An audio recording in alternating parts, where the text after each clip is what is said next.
Hello, everybody.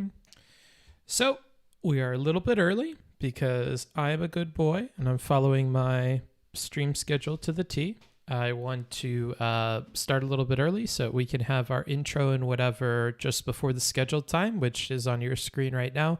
7 a.m. Mondays, 7 a.m. Thursdays, and 10 p.m. on Saturdays. I am open to changing this. That's going to be part of what we're talking about today. Hello, what's up, R? Early as usual. Same to you. Yo, Bell Prize. Good to see you. What up? So that's the plan. I want to talk to you guys about the stream schedule, talk to you guys about future content, and just have like a purely just chatting stream today where we're just hanging out. If you guys have questions about anything that we've covered the last, week, months, whatever, I'm open to those. If you have questions about new stuff that we're going to cover, or you want me to consider new perspectives on stuff we've already covered, all that kind of stuff today. Sounds like fun. Yeah, I hope it is, I think in the past we used to do a lot more just like purely just streaming or just chatting streams where like we're talking more generally about whatever, and you guys guide the conversation a little bit more, and that's what I want to do today. What's up, Twitch people? Just rolling in.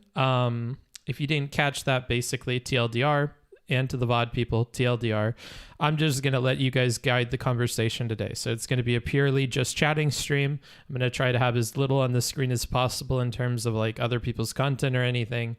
I'm just going to hang out with you guys. We're going to talk about what you want to talk about. And that's the plan, at least. Let's see, what is this question? I need to bring up my chat. What are we reviewing today? The rest of the Rele debate, Paypaleaf? No. I don't plan to review anything, and it's good to have you back, Fairhair. I have a feeling that you're going to be a fun addition to the community because I've seen you the last couple of streams. Let's see what this says. Hi Bookie, I want to get transcribing as soon as possible. I dropped an email in your inbox last week fishing for the details of you, buddy. Okay.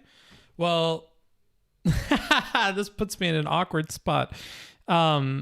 If you have already emailed me and I've emailed you back, then you probably know as much as I do about where we are with stuff. So if I open my email inbox right now, let's see. And I just did some email yesterday. Oh no. The last time I looked at my email inbox, we were at like 22 emails, which is nearing the 0 that I want it to be at. We are now up to 37. So what you guys need to understand is we had over, I think, 25 to 30 applications for transcription. We have, I think, a little over 10 or a dozen applications for programmers. We have, I think it's less than a handful of applications for research and assistant stuff. So what you guys need to realize is it's a lot of time, and no amount of donations or messaging me on Discord can speed that process along. I have people that I have already selected to start working on transcription stuff, and they have given me transcriptions. And at this point, I'm in a bit of a predicament because I have transcriptions done for the reviews I want to do, but thank you for that. But the problema is, and I'm going to go ahead. Good morning, Book. Getting ready for work, so we'll probably VOD. Have a fun stream, buddy. Oh, I cut you off, but thank you for that. I appreciate the sub. Andy, you picture booked. Thanks for that. Where was I saying? What was I saying? Oh yeah, so I'm in an interesting predicament. I have the transcriptions done for the debate reviews I want to do, but I feel really bad for all the people that reached out for work stuff. So instead of spending my time doing the Eris review, I'm spending my time replying to your emails. And so, the limited amount that my body can handle doing work every day is being spent on like emails and other on the videos that we're editing on the YouTube. We have a really cool one that is like an 8-minute highlights video or highlight reel of that playthrough that we did of Back for Blood. It's really fucking funny. Like, I have to say, this is one of like Tack's best edits that I've seen so far. Like, I really, really enjoyed it, and I hope you guys do too. I'm going to be pushing the fuck out of that. I may even watch that on stream when it comes out publicly. I think that's all done, and an edited version has already been rendered and should be posted soon. So as soon as that drops, we'll watch it on stream together, because I really like that. Get this man a manager. Yeah, I think what I'm going to have to focus on more are the people that are asking to be assistants, and to bring them on as like kind of like production managers or project managers. So, hey, okay, buddy, if you need help organizing and stuff like that too, I have a secretary experience for my lodge, and I'm more than happy to help in that aspect too. Yeah, so you can definitely, oh man, I am like burying myself. You can definitely email me, booksmarts.twitch@gmail.com. Just mention that you want to do assistant or production stuff. Tell me if you want to be paid or not, and how much you would like to be paid.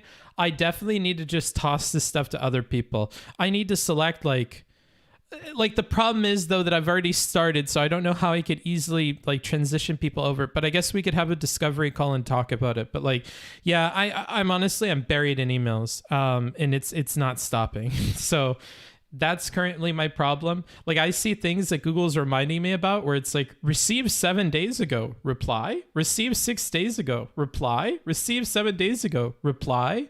And it's like, bro, I'm past that already. I'm on like October 14th with like email replies that have come in. So I don't even know how these were that old, but like, yeah, I'm struggling. And then some people like the person that just donated, want to skip the email queue and skip ahead in line. And so they message me on Discord with like more info, or they donate with more info or whatever, or they tweet me, and it's like, bro, please, this is not helping at all. Please don't do this, because like, you have to go in order. Like, I have to have everything in one place in the email. If you send me anything on Discord, I'm just like, it's not going to make it into the system, and it's going to like throw a wrench into everything. So just, yeah, please be patient with me. Just work through the email and stick to that, because that's how everything is getting done. It's just, it takes forever to do this email stuff. I'm sure once I'm on top of it and I start doing it daily, it'll be less of a problem, but I'm still not caught up. I'm still like always a few days behind, and it's going to continue to be like that, because every time you reply to people, then they reply to you, and yada, yada, yada. Anywho, what is this? So many people applying during a work shortage is lucky, isn't it? I'm not complaining that like a lot of people are applying. I'm complaining that like I can't keep up with email. I want to be very clear about this. I'm happy that everybody is like asking and offering to help, and I say as much in the emails, and I do legitimately mean it. What I'm complaining about is that like I can't keep up with these emails. So this is more so a me complaint. I guess the only complaint I would levy at the other people is to please just stick to email. That's it. You know, that's all I would say to you is please stick to the email. I'm going through them as quickly as I can. Anywho, I need to set a few things up in the background. I need to send out this Discord message, bloop, and we'll be back in a jiff. I'm going to play 2 little tracks from our favorite artists, PictoChat and Jacob Sampson, DJ Jacob Samples. Some of you may know him, and then we will get into it, okay? Again, today, the plan is to do just chatting, purely just chatting. You guys guide the conversation. I'll just be sitting in front of the chat window, and we will talk like some of my favorite streamers on this platform. Just, you know, they just talk. They just sit, be pretty, and talk to you guys. Like a bartender, kind of. We'll start on that in a little bit. Talk to you guys soon.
just wanted to say, anyways,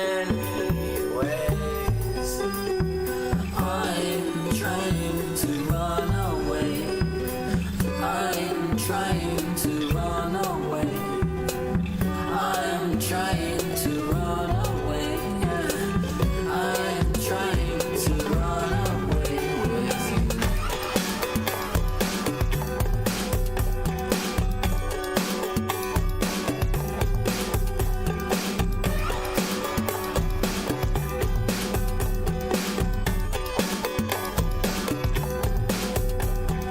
I'm trying to run away. I'm trying to run away. I'm trying to run away. I'm trying to run away with you.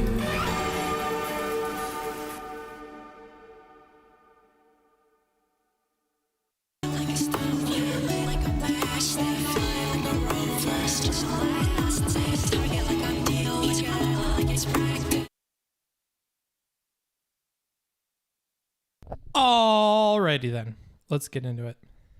Bloop. I need to check this angle, make sure it's okay. Because today, in case you didn't know, we're just going to be talking all about whatever you guys want to talk about. So let me bring up the stream chat in front of me here.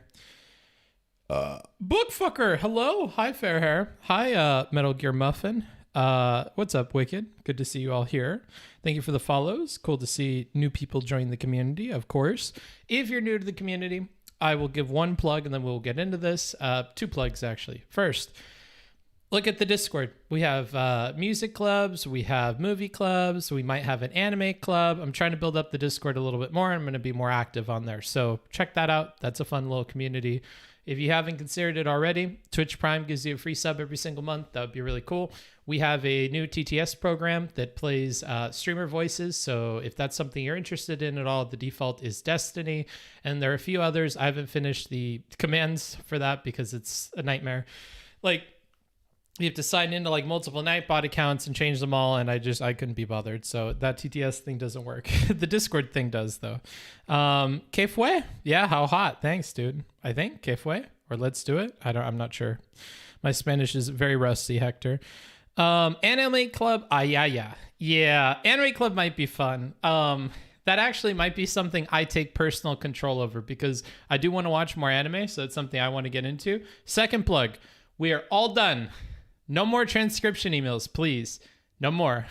We have like 20 solid candidates, 25 to 30 like decent candidates. So like, thank you. Overwhelming support from you guys in the email, booksmarts.twitch@gmail.com about that. Super duper appreciate all of them.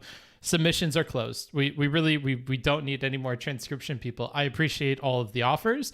All of you guys have been logged. If I've sent you an email back saying that your thing has been logged, that's been super great.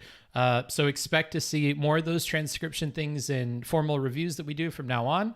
All of that will be available to the patrons on Patreon. So you'll have access to the transcript of the entire subject of our review. That's broken down by the argument category. So if in the first, 15 minutes we talk about one topic, it'll say topic 1 and then blah blah blah, and then the second topic will be the second topic and the third and so on and so forth, and all those will be divided up very nicely on Notion. If you're unfamiliar with Notion, it is a note-taking and life organizing app that is super duper cool. I use it for all of my note-taking and all of my business stuff. So that will be there, as well as, the normal stuff, my disclaimers, my little script that I need to say at the beginning, my basic takeaways. I'm going to try to, when I do a formal review, to have a 15 to 20 minute little segment at the beginning where I explain everything about my basic points, my pros, my cons, my evaluation of both the debaters in particular, because we probably won't be covering panels very much in that format. And yeah, so that's planned for that. Look forward to that. More of that on the Patreon. It's so funny. So I asked for all that help so that I could make these things come out more often. And I have not anticipated how much work it would be to go through all the email applications and how many hours that would be. So I'm just racking up hours with that. Today, the plan, now that we're transitioning into the main content, is to just chat with you guys all stream. So whatever you want to talk about, just let me know and we could talk about that for sure. Make this camera a little bit lower. Ooh. There we are. There we are. Book is just chatting. Yeah, I am. What are you doing today? I might rewatch Squid Game again. So over the last few days in my off time, I've been watching Squid Game because everybody has recommended it. Everybody's been talking about it. I watched it, really, really enjoyed it. I kind of want to go back through and take some notes on like the characters and stuff that I really liked and the episodes that I really liked, and then maybe talk about that on stream. So look forward to that in the future. Setting up help to deal with needing help is the vicious cycle. Yeah, it is. Honestly, I think if I can find a couple of good like project managers / assistants / production people, I don't know what the hell you would call that position, just people that I can give a project to, give an email to, and be like, please stay on top of this and just let me know when we hit a good point of finding candidates, and then I'll go through the candidates with them and talk a bit about that. So that would be good, because then I can only meet with that person maybe for 2 to 3 hours a week rather than doing 3 to 4 hours of email every single day, because you know, you would think it would be quick, but I need to copy paste like all of the main points from somebody into my email, come up with follow-up questions, rate them all based on who's good for what, write all their pricing info down. And basically that's like an everyday task, because you constantly have to be following up with people. Every time you send an email out, new email comes back in. Executive assistant, perhaps, yeah. But it's a very all-encompassing thing. What's the Squid Game? It's a series on Netflix by a Korean fella, so that's been really fun to watch. What would you rate Squid Game out of 10? For what it is, which is like a TV show / Netflix show, I'd rate it like a solid 7 or an 8. Like it's pretty good. I enjoyed it. A lot of it I think is longer than it needs to be, or it's missing in a few departments in terms of like fleshing out characters. But what it's seeking to do with the games and make you feel bad for the characters, I think it accomplishes in spite of that. So I think it's a bit of a nitpick. Make sure to plug the anime club. We need more submissions in our spreadsheet so we can pick our first anime to watch, as well as poll for what watch times work best for people. There's your plug. Hey, Book, hello from Wyoming. I always wondered, you don't seem to have any pets. Is there a reason for that, or just due to your constantly changing living situation? Well, that's a twofer, right? The reason is that I have a constantly changing living situation. The other reason is that, by the way, Squid Game is really cool. Yeah, it was.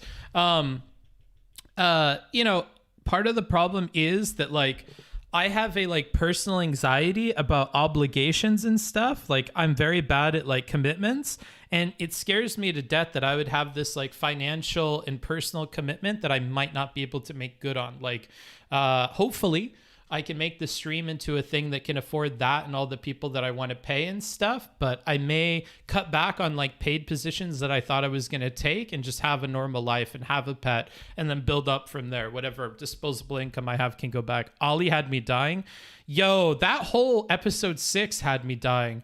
Like I had to go take like a legitimate break from watching the show. I was running through a lot. Then episode 6 happened, which is where they, spoiler alert, bing, bing, bing, spoiler alert, they play marbles. That episode had me dying, dude. I couldn't after that. I like the headline. Like I was crying like a little bitch. I like the headlines about South Koreans thinking people loving Squid Game is so much is weird. Interesting. What's a 10 for you? I don't know. It's a good question. I don't have like a quick answer to that. Squid Game just seems like a Saw clone. I don't think so. Squid Game to me, if I were to relate it to one other piece of media, would be like Gaunt's. I like the whole time I was watching it, I was like, man, this has a lot of like thematic similarities to Gantz or Gaunt's, which is an anime, and I believe it's an anime. It's a manga. I read it as a manga. Really, really cool. Kind of sexualized, kind of filled with gore, kind of horror. So if you're into that stuff, you could check it out. I don't read a lot of like manga that are horror, but I really like that one. That one was pretty cool. But a lot of the themes with like not being able to tell people what's going on, volunteering to keep coming back, that's been enjoyable for me. Thank you, Mr. Hen. Amazon keeps bugging me to engage with this dialogue. Huh? What about Hassan? Ollie deserved better. He did deserve better, dude. He got fucked. Marbles, I was fucking sobbing and my boyfriend was just stone faced. Yo, Rele? Let me give a shout out to Irrelevant real quick. So before I hit episode 6, Irrelevant was like, Yeah, man, it was so. I don't know why people are hyped about it. I just can't get invested in the characters. And I was like, what? I love these characters. What are you talking about? And then I hit episode 6 and I asked him how far he got. He's like, oh, like episode 7. And I was like, dude, how could you not be invested? He's like, oh, I just told you that shit because I wanted you to keep watching and I wanted to wait till you hit episode 6. And I was like, fuck, man. He's like, dude, I couldn't keep watching after episode 6. I had to like take a pause on the whole series. So Rele pulled a good little meme on me there. How do I join that anime club on Discord? I don't see it in the README channel. I will let somebody else reply to you because the other person who is running that seems to be in the channel. So if you want your anime people, reply to them because I actually have no idea where that information is on the Discord. You could also at any of the moderators and ask about that, and they should be able to help you. The list of the moderators should be on the right on Discord. Squid Games is smarter. Yeah, maybe. Oh shit, you watched it? Read it? Yeah, I read it. I started watching Alice in Borderland after Squid Game, and it has a similar vibe as well. Interesting. I'll have to check that one out. I don't think I've looked at that one. There's my beer. Today we are drinking. I'm drinking Summersby Mude Muir. Not sure. It's blackberry. I like the blackberry one the most, if I'm being honest. I like the apple cider when I was in Poland, but I'm really digging this blackberry cider. Booksmarts, have you seen Karekano? Or his and her circumstances is the English title. No, I haven't. Gaunt's is pretty neat. Yeah, I think so. Booksmarts, have you ever seen Kaiji? No, I haven't. Ali was too naive. Maybe. I think he knew what was going on, but he had a lot of trust in that guy because he was subservient and whatever. Yay, nice to have a bookie chat stream. Good afternoon. A great accompaniment while I work writing training programs. Oh, that's kind of cool. If you have any advice on training programs, I'd actually be interested in hearing it now that I have to train a bunch of people. I wasn't a fan of the VIPs either. Yeah, me neither. They were a little bit cringe. My guess is... totally a guess. I felt like in the last maybe 3 episodes of the Squid Game series, it felt like they're setting up a lot for like a season 2. And I think VIPs are one of those. So the VIPs, the phone, the detective's relationship to certain people in the show. I think all of that is just set up for like a season 2 of the show. I didn't really like that. I don't know how interested I would be in a season 2 of the show. I just liked the central conceit of the show with the games. Like I like the games. I wasn't like a huge fan necessarily of the character stuff really, or the culture stuff. I just like the game. So I don't know how much I would enjoy a season 2.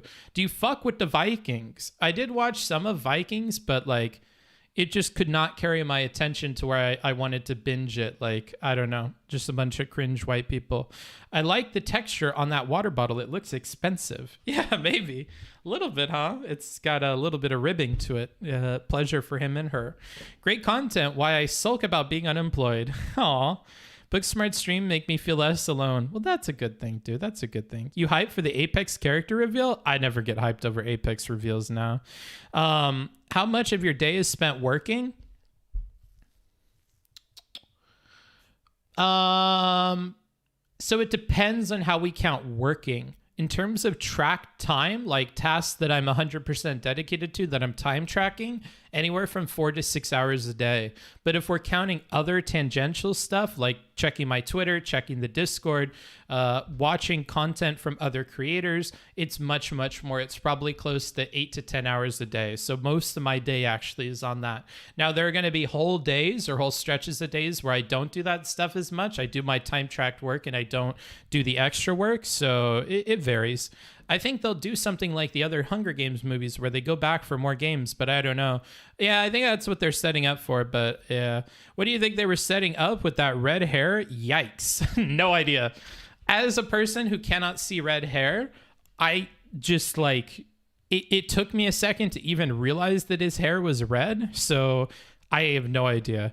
I don't like one thing that I did like, and again, spoilers, is that the games don't change him in the positive way that they're set up to.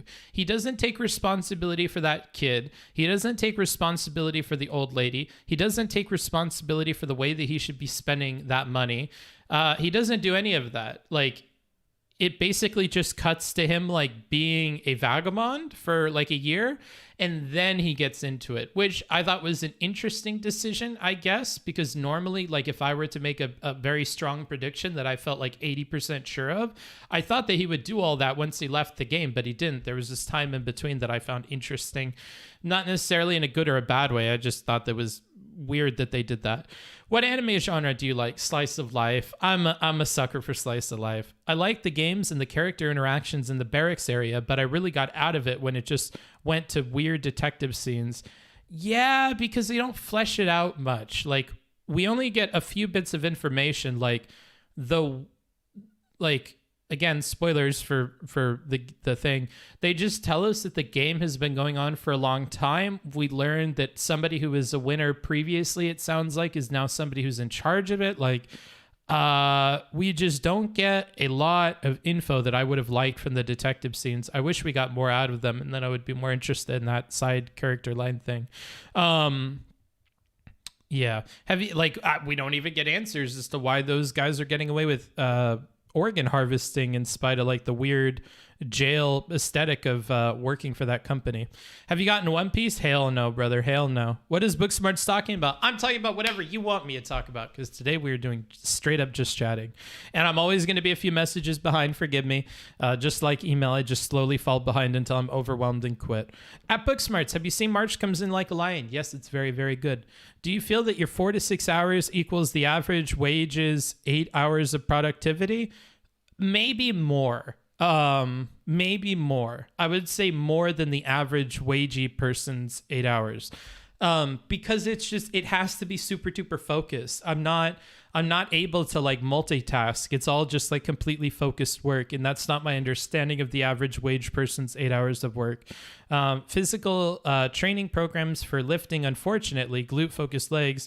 Also, have you seen interspecies reviewers? No, but my Japanese friends really, really liked interspecies reviewers. I just couldn't get into it. I'm not that much of a degenerate. The whole side plot of the guards harvesting organs, yeah, that was not, I feel, built up enough for me. People talking about fuck the police after seeing Squid Game. Shit, I'm about to. Jesus Christ. No React ending today? No, it's not the plan, not the plan. I think the guards were just making money on the side selling organs. Sure, but what I don't understand is the guy's okay with that? The leader guy was like, I don't care if you're harvesting organs, but you cannot be giving information about the games. That breaks our central rule. Like, wait, so did you know the whole time? Like, that they were doing that? Like, I don't really understand. Like, it almost felt to me, I guess, maybe the message is that the guards have the equal opportunity as much as the players do, I suppose. Are you interested in the fantasy genre? Not particularly. I mean, like, I've been reading The Witcher in the background, and by reading, I mean listening to audiobooks. I'm on, like, the 4th book now, so I guess I've been into that. Do you think they should have found a reason to justify the 400 people missing? No, because these are people that owe a bunch of money and are from like the dregs of society, right? Like, I don't know. Yo, someone gifted me. What the fuck? Congratulations, Mexiho. Are you still in Europe? Yes, I'm in Romania, in Bucharest. And I booked another month here. I will be switching apartments in the next 2 days. And then, I'll be in a new place, same city. So we'll do another month of that. The place I found was pretty fucking cheap. I think I'm paying a little under $1,000 for the next month of rent. So that's not that bad. You know, I really want to save money so that, again, I can move back to California and actually be able to afford a place. One video on YouTube I really appreciated on this topic was Soda Popping, going through what minimum wage income looks like and how difficult it is to save for first and last month of rent plus moving expenses. I luckily won't have moving expenses because I have a family that loves me and has a truck. But, you know, the first and last month is a really big deal. The other thing I need to do when I get back to California, and one question I'll toss to you guys, do you care when I talk about business stuff, or is that kind of boring? Because I don't need to share that information with you guys if you don't want to. But I need to get back to California and pay a tax person / accountant person to go through all of my information. And get all of my income sorted out so that I could apply for an apartment, because you need like a bunch of documents and stuff apparently, and I need to get all those documents in order. So whenever I return to California, I'll be paying for that. That will be another, I don't know how much amount of money, so I need to pay for that too. So there's a bunch of stuff I need to pay for so that I can move into a house. And if I can't move into a house, yeehaw, we're going to Mexico. Woo-wee. Hopefully I can go back and have a house, but we'll see. He's grown to love Romania. I would not say that. I've grown to deal with Romania in the same way I learned to grow and deal with Poland. It's not loving by any stretch of the imagination. When I'm talking with people, I always ask, what would Booksmarts do? Helps a lot. Aw, that's nice to hear. Kylo Ren was an ideologue about the equality of it. I don't know who you're talking to. What's the best thing you've eaten in Romania so far?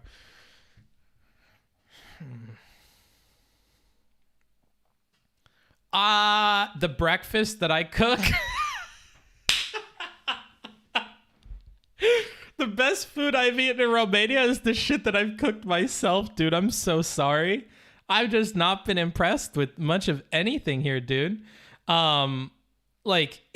It's not that it's that bad. It's that I'm a really good cook. I cook for myself, so I'm able to make things exactly how I want to make them.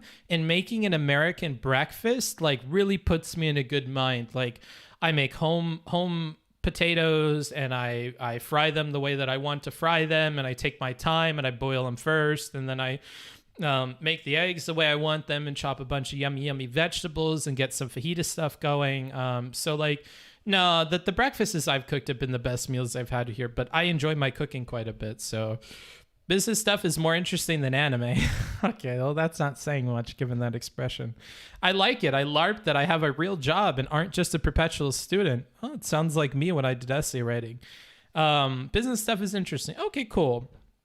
Because when I look back on the VODs that I'm doing, the business stuff, it's really hard to read if you guys are enjoying that or not.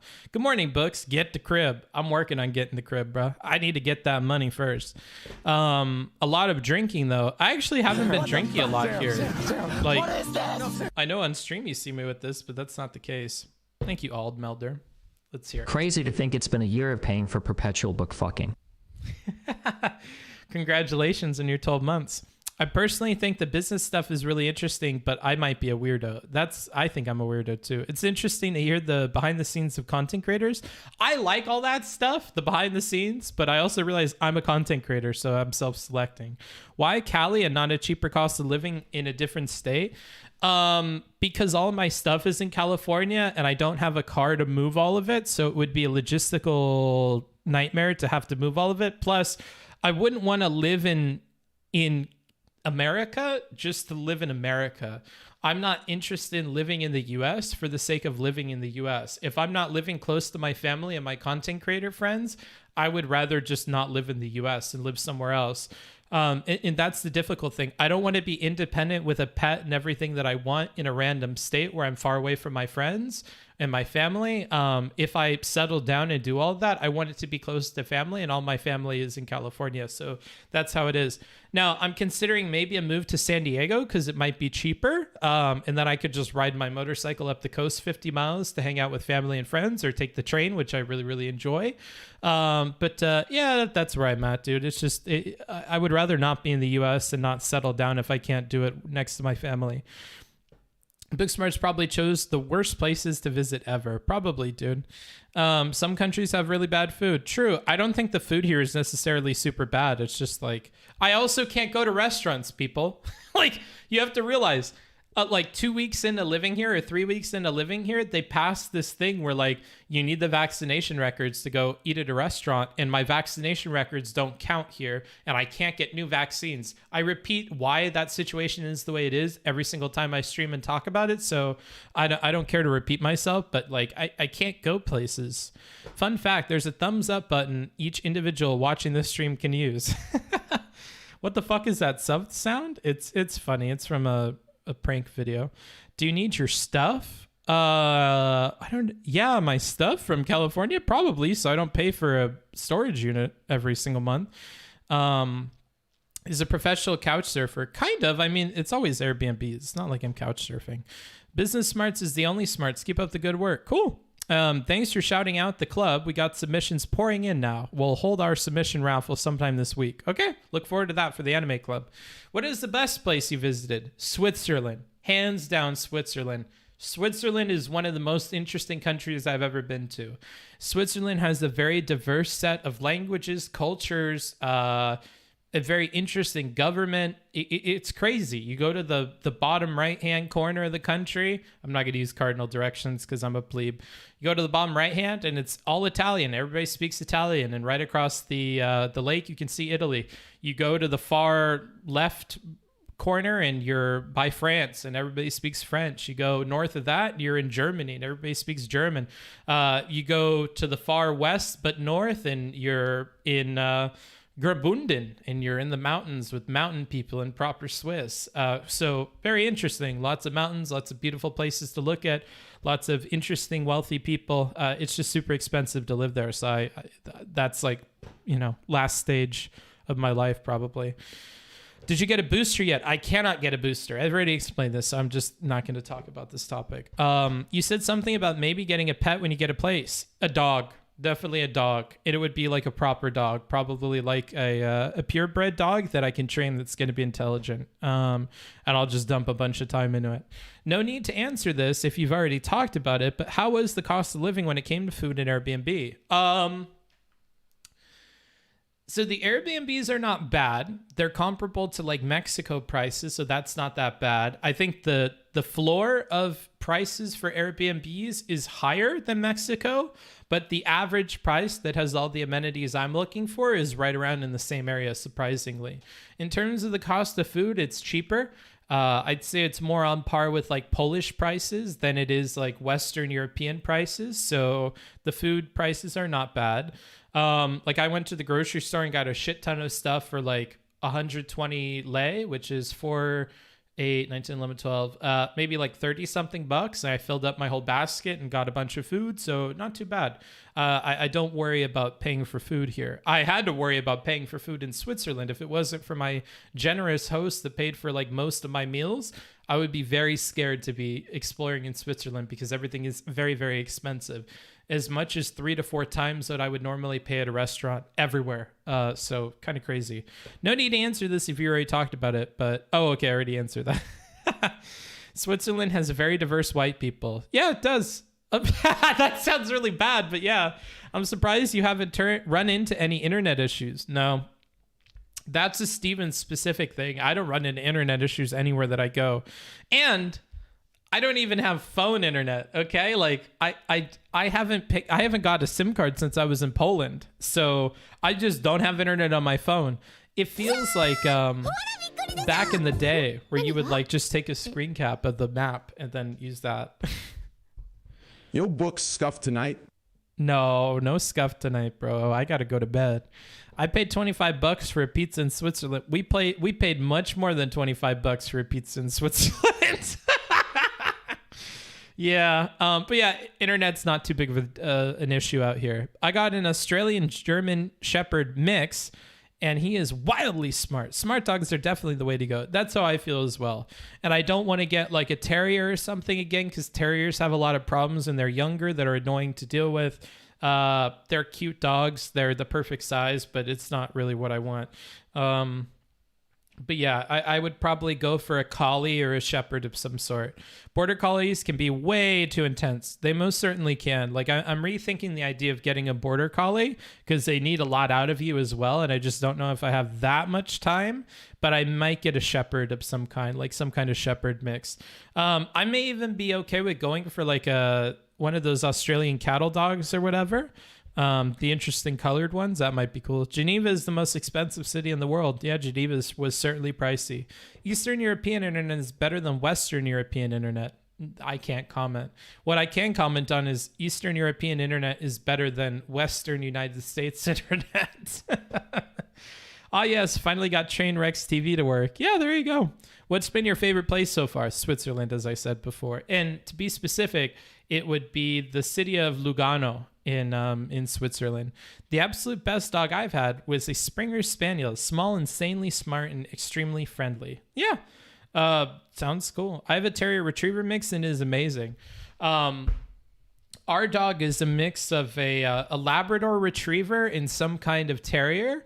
So I feel you there. I mean, we enjoy him a lot, and he's lived a long, long time. So, yeah, he was a fine dog. He was a piece of shit when he was younger. Always digging and eating shit and pissing. Like, Jesus Christ. But, like, he mellowed out as he got older. Like, several years into owning him, he really mellowed out.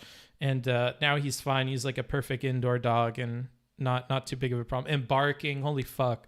But he's a lot better now. A large piece in the pizza in the U.S. is $7. That really depends on where you go. If we're talking like Little Caesars, sure, you could get a Little Caesars pizza for under $7. But if you want like a proper pizza, you're looking at like, and delivery, you're looking at $10 to $25. But if you go and pick it up, you're looking at $10 to $15. That would be what I would tell people. Get a Greyhound if you want a low maintenance dog. They need 1 to 2 20-minute walks a day. I know nothing about greyhounds. Lugano Lake is beautiful. All of Lugano is beautiful. I fell in love with that place, dude. I think my host felt bad because I liked Lugano so much more than like all the other places we had been to that point. We had seen like all of Switzerland. Honestly, Graubünden's not that bad. Like Graubünden is kind of cool because you're surrounded by mountains and stuff, like in Udi and stuff. But, you know, I think Lugano was really amazing as well. A lot of beautiful places there with beautiful lakes and mountains. Like I'm a lakes and mountains and meadows kind of guy, and Switzerland has a lot of that. Australian cattle dogs require much more energy than border collies. Perhaps, dude. That's not what I've heard. We have a smart and a dumb dog, and let me tell you, the dumb dog is not a cunt. So that's a point for the dumb dogs. Yeah, maybe, dude.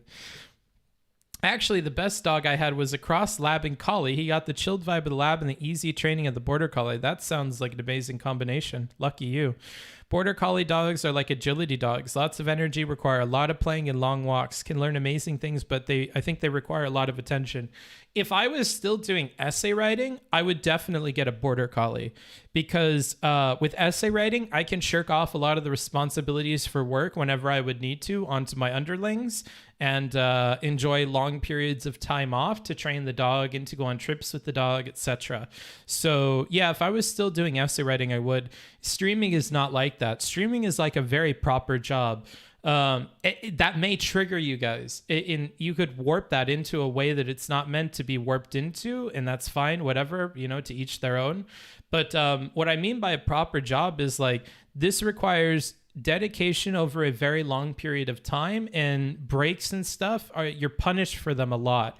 And I just did not have that when I was doing essay writing. And sometimes I feel the walls close in around me with that in streaming, where I'm like, yeah, if you're not working, you're not making money. So like you really need to be streaming constantly, and you really need to be upping the quality and thinking about getting viewers in and paying attention to decay and all these other things. And quite frankly, I just ignore those, pretend like they don't exist.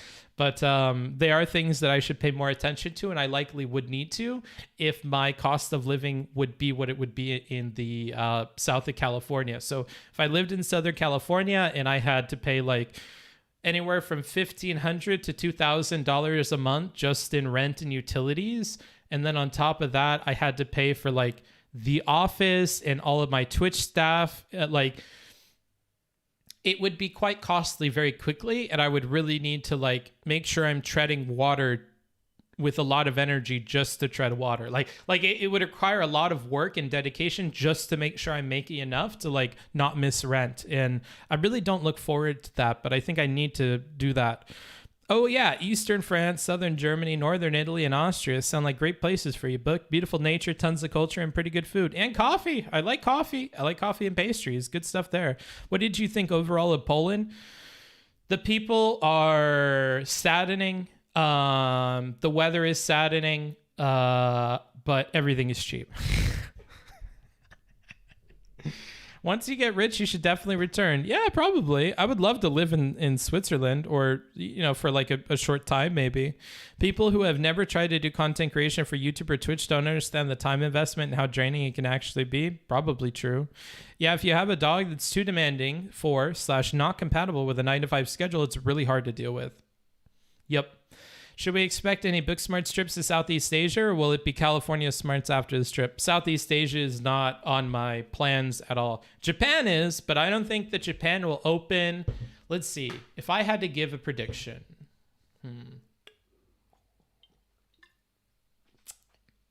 I don't think Japan will open until the earliest, maybe spring of next year. And that might even be in a limited capacity. So that's my guess for Japan opening to tourists.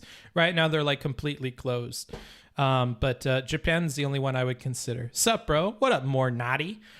My in-laws have a German Shepherd, and they spend at least 2 hours a day walking that dog. Fuck that. No thanks. Poland is literally the worst country in the EU. Oh, you've clearly never been to Romania. What makes the people saddening? Just go, bro, and you'll understand what I mean. Just move to Nebraska? Yikes. I might go to another saddening place after Nebraska, dude. That might throw me into a depression I can't spiral myself out of, dude. Maybe Mexico smarts? Yeah. Libro intelligentsia. You should head to the Italian countryside. Very quiet, accessible by public transport, cheap rent, and good food. I don't hear good things about the internet there, which is an important thing, but maybe. The other problem is that Italy is in the Schengen zone, which means I have a very limited amount of time that I could stay there because I've already used like 50 days of my Schengen visa. And that would mean I only have about a month left on it. So that's why I'm in Romania, because I have 90 days independently in Romania. No, so I can't consider that, unfortunately. Sorry, dude. What countries are on your list? The US, Mexico, Japan, South Korea, and that's it. Maybe Canada. If my friend pulls through for me in Canada and has a room for me, I might do Canada. Here's another thing. I would consider moving in with Irrelevant. If Irrelevant moves house and he needs a roommate, I would move in with Irrelevant, whether it's in Arizona or wherever. So that's another possibility, but I'm not relying on that at all. That's a weird way to pronounce Greece. Okay, dude. Where are you right now? Romania, Bucharest. I'm hoping to go exchange to Japan this spring, so I hope they open up to students by then. Yeah, we'll see. If you're going to be in Europe for Christmas, you should check out the nativity event they do in Slovenia in the caves. Nope. Nope. I might be in Denmark for Christmas, but definitely not going to be in Slovenia. Nope. On keeping up with Japan opening its borders, we definitely won't hear more about it until post-election hype in November. True. But I think your prediction is pretty accurate. Well, it really depends on how that election goes. So if you and I get the people that we want in office, most definitely, because they seem very open to opening the country because they realize the economic ramifications of remaining closed and the economic importance of tourism. But if the people that we don't want to win in Japan win, I'm not sure how long that country would stay closed. I would not be surprised if they stay closed all the way until the end of 2022. Because if they don't open for cherry blossom season and stuff, it might not be until like December, the next December that they open. And that would be unfortunate.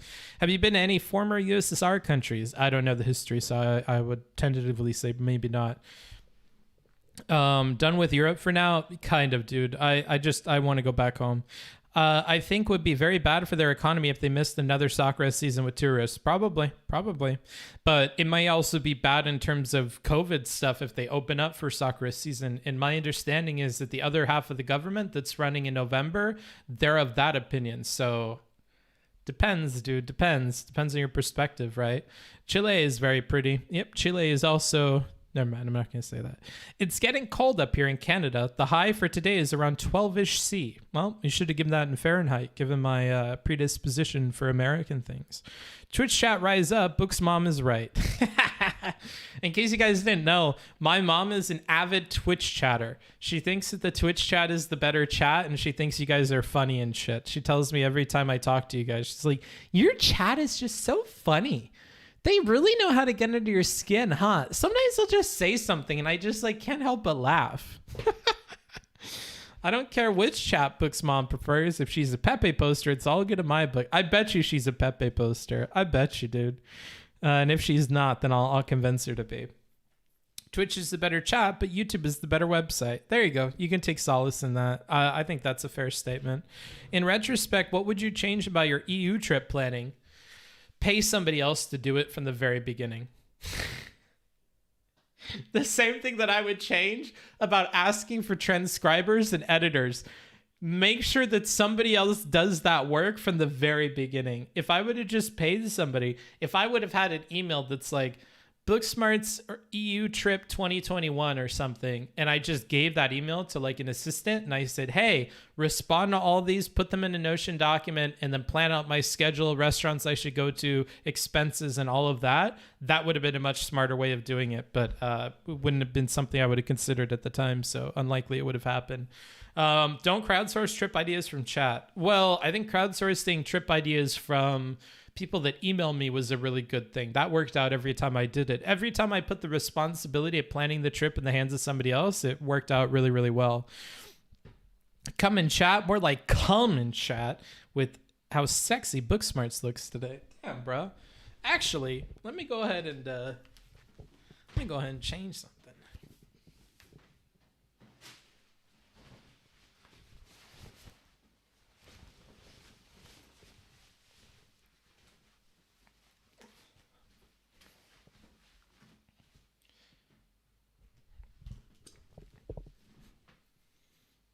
There. Oh, that's a little too deep of a V, if I do say so myself. I was meaning to wear this instead, but I forgot to change my shirt. Okay, let's see. Also, make her a Yee poster. Shut the fuck up. You're in YouTube chat. Your opinion doesn't matter to my mom. Where's Booksmarts? I'm here. He's taking off his shirt. I did. I think it's easy to see the good side if it worked, but imagine if the person you chose fucked up, especially if they were paid little. Maybe. I don't think your pay should have to do with doing the job the right way, but that's an argument I won't get into with chat. I think if you accept payment at a certain hourly rate for a job, you should still do your best at that job. So that's my opinion. I'm not just going to stop like doing a good job at work because I think that my wage is low. I think everybody should try to do a good job at their job. Like, I'm not going to not try at streaming because I'm like, oh, I don't make as much as Mike does, so I'm not giving you guys like my 100% when I'm on stream. Like, I think that's a shitty way of looking at your job in life. But that's also an opinion I didn't have when I was much younger, and it's an opinion that I've like developed over like engaging with more people on the employer side. Like, I really do think if you're paid to do something, you should do a good job at it. But that's my work ethic thing. Looks like you're going to a church barbecue. I don't know if that's a good thing or a bad thing.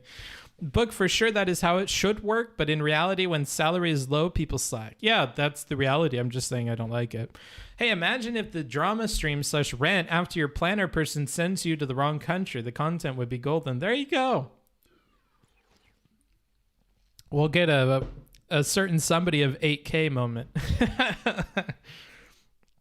Imagine thinking Mike gives 100%. I mean, as a performer, as a streamer, I actually think that Mike puts in effort into his content. And if you can't even give him that, then we just have like a difference of opinion I don't think we're going to solve. But I do think that Mike puts in effort into his streams and stuff. Like, he's clearly trying to play a character and he's giving it his 100% when he's doing it. Like, if there's one thing I could say for Mike, it's that he tries hard. So I don't know if I can agree with that, Salad Tosser. You can disagree with him. You can dislike him, but I don't think you could shit on like the effort he puts into his stream. That's a step too far for me personally. I would grill with Book. I thought that said I would grill Book, and I was like, uh-oh. It's a valid opinion once you don't have to work to live month to month. I don't want to get in an argument with you, but I'm not just going to let that one slide now that I've read it out loud. I don't think it should be about whether you live month to month or not. Like, this should not have a bearing on how much effort you put into your work when you're clocked in at work. Just do a good job. Like, if I'm a security person, I'm there to be a security person. I'm going to follow what I agreed to do for the wage that I agreed to do it at. And whether I'm ahead on rent or whether I'm month to month should not like have an impact on how much I'm trying. I just don't see this connection in my mind. You might draw that randomly in your mind, but that's just not how I look at that. Maybe if you put in less effort, you'd make more money though. The Hassan question, the Hassan equation. I don't know, dude. Let's see. Sunglasses for the denim Pablo Escobar look. I could put on sunglasses. I would make it harder to read the screen though. I wonder where the character ends and the person starts. I honestly don't think Mike knows. Maybe not, dude. If anything, Mike tries too hard. Yeah, maybe, dude.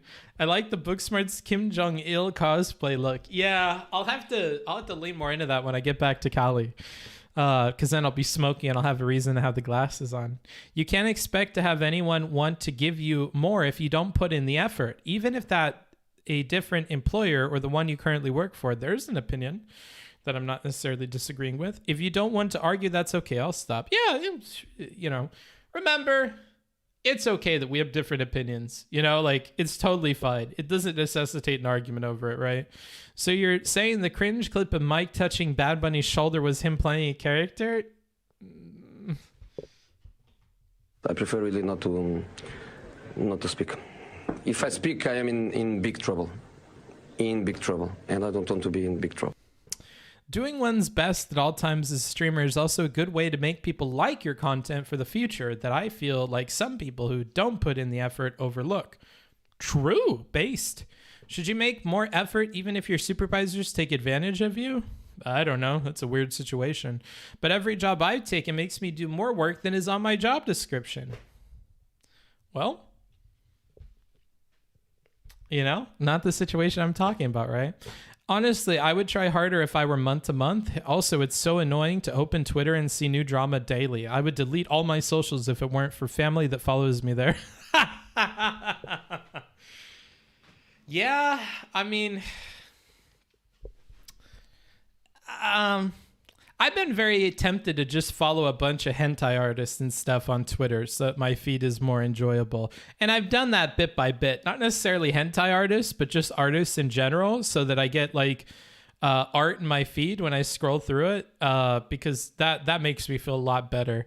When like interspersed between all the drama is like the pictures and people that I would like to follow. You know what else I do? Sometimes I switch over to another Twitter account that just follows like artists and Japanese people and Korean folks that like I used to follow. And I love that. It's so refreshing. It reminds me that Twitter is what you make it. You're choosing to follow people that fill your feed with that shit. You're choosing not to mute people that fill your feed with that shit. A lot of that is on you. Because when I looked at the way that I created my social media before, my Tumblr, my Twitter, my, whatchamacallit, there's one other, I can't think of it. It's all stuff that I like. And I genuinely enjoy going back to those accounts and scrolling through the feeds because it's stuff that I enjoy. I think the problem is like maybe influencer stuff. Like when you follow influencer people, this is something I never used to do. I would never follow a YouTuber. Why the fuck would I follow a YouTuber? I don't like them for their Twitter. I don't care what the fuck you have to say on your Twitter. I care about your YouTube videos, motherfucker. Keep cranking it out. That's all I care about. I don't give a fuck about your opinions outside of your YouTube. I watch you for your YouTube videos. You're a YouTuber, right? And I had that as like a very hard stuck stance for like a long time. Like even Destiny, I'm not watching you on Twitch. I don't like your Twitch stuff. To me, you're a YouTuber, and I enjoy your YouTube stuff. Your Twitch stuff, this is old Booksmarts' opinion, is garbage. Your Destiny GG stuff is fucking cringe. Your community is fucking crazy. I don't care to engage with any of that. I'll watch your YouTube videos, and that's it, And same with I'm a Cutie Pie. I will watch your YouTube videos, and that's it. And like, same with Donkey. I'm not watching a Donkey stream. They're boring. I'm going to watch your YouTube videos and that's it, right? So it really depends on how you structure that. And I guess a lot of other people that I talk to in this space don't have similar rules. So their experience of social media is completely different because they follow these creators and the people that follow these creators. And I just never used to do that. And I think never dipping my toes in that water means that social media was always a fun experience for me. Facebook was always a fun experience for me. When I had a friend that would post drama or cringe, I would dead ass unfollow them and I wouldn't care. And if they would bring it up to me in person, I'd be like, dude, I just don't really use Facebook. I would just lie. Who cares? They're an asshole. Why the fuck are you asking me about whether or not I follow you on Facebook? You're cringe. Like, I just wouldn't care. I'm on there to have a good time and you're killing my good time. And I don't care to follow you if you kill my good time, dude. Like, I really curated my feed. I didn't care about that stuff. If you have issues with your pay bringing up to your employer, true. Hey, Bookfucker, just wanted to say I appreciate everything you do. Thanks, Blockbagger100. I'm happy you appreciate it. Looking good today. Thanks. Is mom in stream right now? No idea, dude. More fun news from Romania. Romania has the highest COVID mortality rate in the world. What can you do? Yep, I made another account for content like that, and it's amazing. I would highly recommend it, yeah. That's what I've done with Instagram slowly. Now my discovery feed is mostly creative tattoo artists for inspiration. Mine is too. I follow a lot of artist people, and I guess all it gives me now are like music producers and tattoo artists all the time, like anime tattoo artists. I think they're in their whatever their discovery thing might be leaning towards tattoo people. Mostly helps to not worry about pulling up your Twitter on stream. Yeah, that's another worry. I think the reality of working harder not resulting in higher wages over time has led to the decline of people's work ethics over time. Perhaps not in other countries, though. So there's a bit more to it than that. Sean is a good example. Honestly, all the creators are a good example. If you only watch Destiny on YouTube and then you watched his Twitter, you would be appalled because the dude is awful on Twitter. Sean is similar. He's just awful on Twitter. Like, you don't follow these creators for their Twitter. At least I don't, you know? So think about that, dude. Ever considered analyzing the rhetoric of conversations that aren't debates, like conversations that are just really awkward or tense? Maybe. I mean, nobody links that stuff to me on my Discord, so I just don't ever consider it. Don't have time to tune to streams. Wait, you watch I'm a Cutie Pie? You play League? I do both. I watch I'm a Cutie Pie and I play League. I used to watch Jake and Bake's YouTube videos a lot too. I like Jake and Bake. So you don't watch Twitch streams? Chat, why are we watching books then? I don't know. That's a good question, dude. Imagine giving a streamer money though. That shit's next level. Yeah, that's a next big step, dude. Big agree. I've followed Dusty for nearly 7 years and mostly enjoy his YouTube stuff compared to Twitch. Me too. Booksmarts, do you follow us on Facebook? No. Book. Yeah, I feel the same. I always loved Fantano's videos. Then I looked at his Twitter and regretted it deeply. Yeah. Just, you know, and that's totally fine. You know, I'm able to hold that balance in my mind, but only for so long, dude. Only for so long. COVID is the solution, not the problem. Jesus Christ. Jesus. Is your mom hot? I prefer really not to speak. If I speak, I am in big trouble. In big trouble. And I don't want to be in big trouble. Isn't that what you're doing with the Eris talk, though? I think so, but I don't think that's what that person is getting at. I act the same as I do online as offline, and also, lol, it's just Twitter. I can't comment on that, dude. I'm going to get in trouble. I'm trying to scroll down to the bottom of the chat. Have you tried Diablo 2 Resurrected? I've never played a Diablo game in my life. Yes, and all Pepe posters are hot. Woo, yeah. We don't know if my mom is a Pepe poster, FYI. The TTS mimic is uncanny. Science has gone too far. Yeah, maybe, dude. Maybe. There we go. That I knew something was up with that light. It was like pointed in a very strange way. I love your drawing streams. Thanks. Here's a question to you guys. My turn to ask a question. This is like a host, client relationship here. Here's a quick question. What content do you want to see more of on the channel? We've done drawing streams. We've done these casual react. We've done the in-depth debate reviews. We do bed streams. We do talking about content that I've watched offline. We do watching YouTube videos. There's like lots of stuff we do. What's something you want to see more of on the channel? Would you ever try a cooking stream? Sure, why not? I think I would embarrass myself with my cooking skills, but we definitely could. You would be deeply disappointed by how much butter and salt and other things that I put into stuff. Did you ever go through your own anti-SJW phase? I watched Ben Shapiro for a while. I thought Ben Shapiro was fun to watch.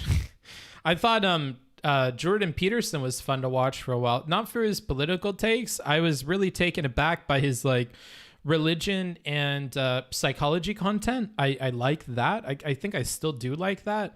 And to an extent, I still do enjoy Ben Shapiro a little bit. Like our politics don't align, but I watch him as if he's a character that's making fun of like other people. I watch him and I consume him the same way I would consume like Stephen Colbert, right? Like that's the role that I feel like he serves in my content consumption. Is he feels to me like Stephen Colbert on the other side. Like he just calls out ridiculousness in lefterly people and makes like really funny points about that I enjoy watching. So I'm coming out of the closet. I watch Ben Shapiro for that stuff. But no, I didn't go through like a specifically anti-SJW phase. That stuff always cringed me out because it's like when people say they're anti-SJW, I low-key think that they also fit feminists and stuff under the SJW like umbrella, and they secretly hate like all the stuff these people stand for. They secretly don't like LGBT stuff. They secretly don't like feminism. They secretly don't like the empowerment of women. They secretly disagree with things like a prominent rape culture in the country. They like... By going anti-SJW and making that content and leaning that far, they often touch upon other topics where I realize like, oh, you're not just anti-crazy people. You're anti like the things that the more moderate versions of these crazy people stand for. And for that reason, I'm out, you know? So I was never able to get into that stuff. You're really awesome. And I hope you have a great day. Thank you, Imran El Hamdawi. I hope I pronounced that right or did justice to that name. Mewing streams? I don't even know what that means. Book, do you ever listen to the YouTuber Kraut? Yeah. Yes, I do. Book, cooking while on a panel was incredible content, for real. I thought that was funny. I'll do it on panels all day, but on my own content, probably not. Drawing/reacts are good. Cooking would be awesome. Okay. I'm still waiting for those Baker X Derek style moto vlogs. Yeah, I don't have the motorcycle. You can't do it without a motorcycle. You know what I mean? Yeah, that would be fun. Although I must say it would be less Baker X Derek and it would be more suburban delinquent. So you know how like Sub will go to like different places and he'll like, all right, today we're going to Jack's Burger Stall, officially started in 1981. Jack's Burger Stall is a fun place for all the people in the Ontario area. Fun note is that Jack, the name of the person, actually didn't start the business. That was Derek's, grandpa. That was his grandpa who made really good hot dogs, and then Jack followed in his footsteps. You know, like it would be more like that. It would be more like Suburban Delinquent than it would be Baker X Derek, because I don't have people to fuck around with like Baker. Conversations with chat providing advice of some sort. Okay. We used to have a segment called Ask Booksmarts, so maybe we'll bring that back because I can also have somebody manage that email for me, and that would be a very easy project to onboard. So I'll write that down. Ask Booksmarts. We'll bring that back. Learn a language on stream. How do you guys feel about that one, chat? How about learning a language on stream? I've been tempted to do that. I really have. It would also hold me accountable to learn stuff about the language. I enjoy like learning stuff, and I think I need to get back into that because I feel like a dumb fuck. Like every day that passes that I'm not learning new stuff, I feel like I'm getting dumber, and I feel like I've reached like the lowest point of dumbness that I've had in a long time.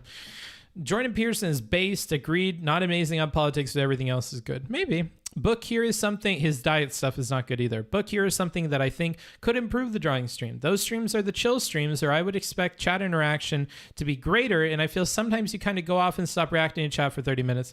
I have to. You want to know why? Because you guys, and by you guys, I mean maybe 20% of you, will ruin it if I respond to you. So like, if I'm explaining something, and you ask something I'm about to answer, you derail me for like 5 minutes. It's like if I was running and then there was like a 1 foot block in the road and I stumble and I eat shit. And like I get back up and like I scrape my knee and now I'm running with a limp, but I can still go. And then somebody will say something mean or disagree with me. And then it's like both feet get tripped up and I smack my fucking face and I have a bloody lip and I get up and like, oh fuck, I'm crying. I can't fucking see, but I'm still trying to jog. You know, like you guys really trip everything up. And that's why like sometimes I do have to like go off and talk for like 15 to 30 minutes without interacting with you guys, because if I interact with you guys, you will ruin that moment. And so that is the problem there, is you guys will ruin that moment. You'll ruin the flow of it if I respond to you. So that's the problem with that. Like I definitely agree that is a problem, that you don't get the chat interaction that you want, but you have to understand that that's not something I could fix. I've looked at that and it's not possible. I like to sweet smart commentators wise up about climate change and how fucked we are. I don't know what that means. I want to see you doing Charles Lee Ray impressions. I don't even know who that is. I used to listen to Sam Harris's podcast. Yeah, Sam Harris is okay. Book, do you consider yourself a person of color? No. I like Swab Smart's Vaush impression. Okay. Ben Shapiro. Oh, you mean like the Destiny of the Right? I don't think he's the Destiny of the Right. H2H was as close as I got to anti-SGW stuff. Yeah, maybe. Sometimes he's cringe and he brings me out of the whole experience, though. Like, especially listening to his podcast. After listening to that man get to talk unedited, I'm like, damn, this Ethan guy is, like, unironically dumb. I know he jokes that he's dumb, but he's, like, legitimately dumb. He's, like, real dumb. And I can't watch any of his content after, like, listening to his podcast stuff. I love in-depth debate reviews for sure, but I am fine with reaction debate while drawing because I know how much time and energy the in-depth requires. Thanks, bro. Drunk streams. I will add it. Drunk streams are definitely... Whoops. Drunk streams are definitely something I could do. Drunk streams. Those are fun. Have you seen Faraday Speaks return to YouTube? No, I have no idea who that is. Get on the Stardust panel again. I never knew panels could be good until I got at Booksmarts on a panel. Booksmarts on other panels is not good, but Booksmarts on the Stardust panel, I will say is good because Stardust lets you just fuck around. And like, I've said this before and I'll say this again. If I'm able to just make people laugh and be humorous on a panel, I think that's when my panel performance is the best. And that's what I was able to do on the Stardust panel. Just like crack jokes the entire time and not take anything seriously. What's your dream motorcycle? Like if I could Thanos snap it in front of me, it would be the motorcycle from Kino's Journey. I think that's like a $1 million motorcycle or something. But yeah, I would like to ride that once in my life. That would be really cool. HIV positive person take their own blood in injection and I'm not, what the fuck are you talking about? Learn Esperanto? No, that's lame. Takes too long? No. Okay, so that's a no on language stuff. Sounds like the failed book club. It may be, dude. It may be. I don't want to learn Mandarin. Fuck that. I find that to be very bad content in general. I think that language content is pretty bad in general. Duolingo sucks too, so I wouldn't want to do Duolingo, unfortunately. Not very active on the BS Reddit? No, I'm not.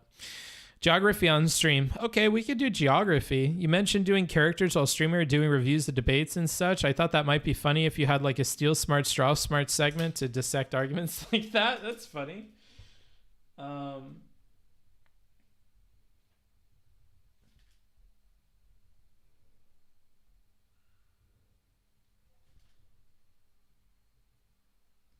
writing it down. That's why there's silence.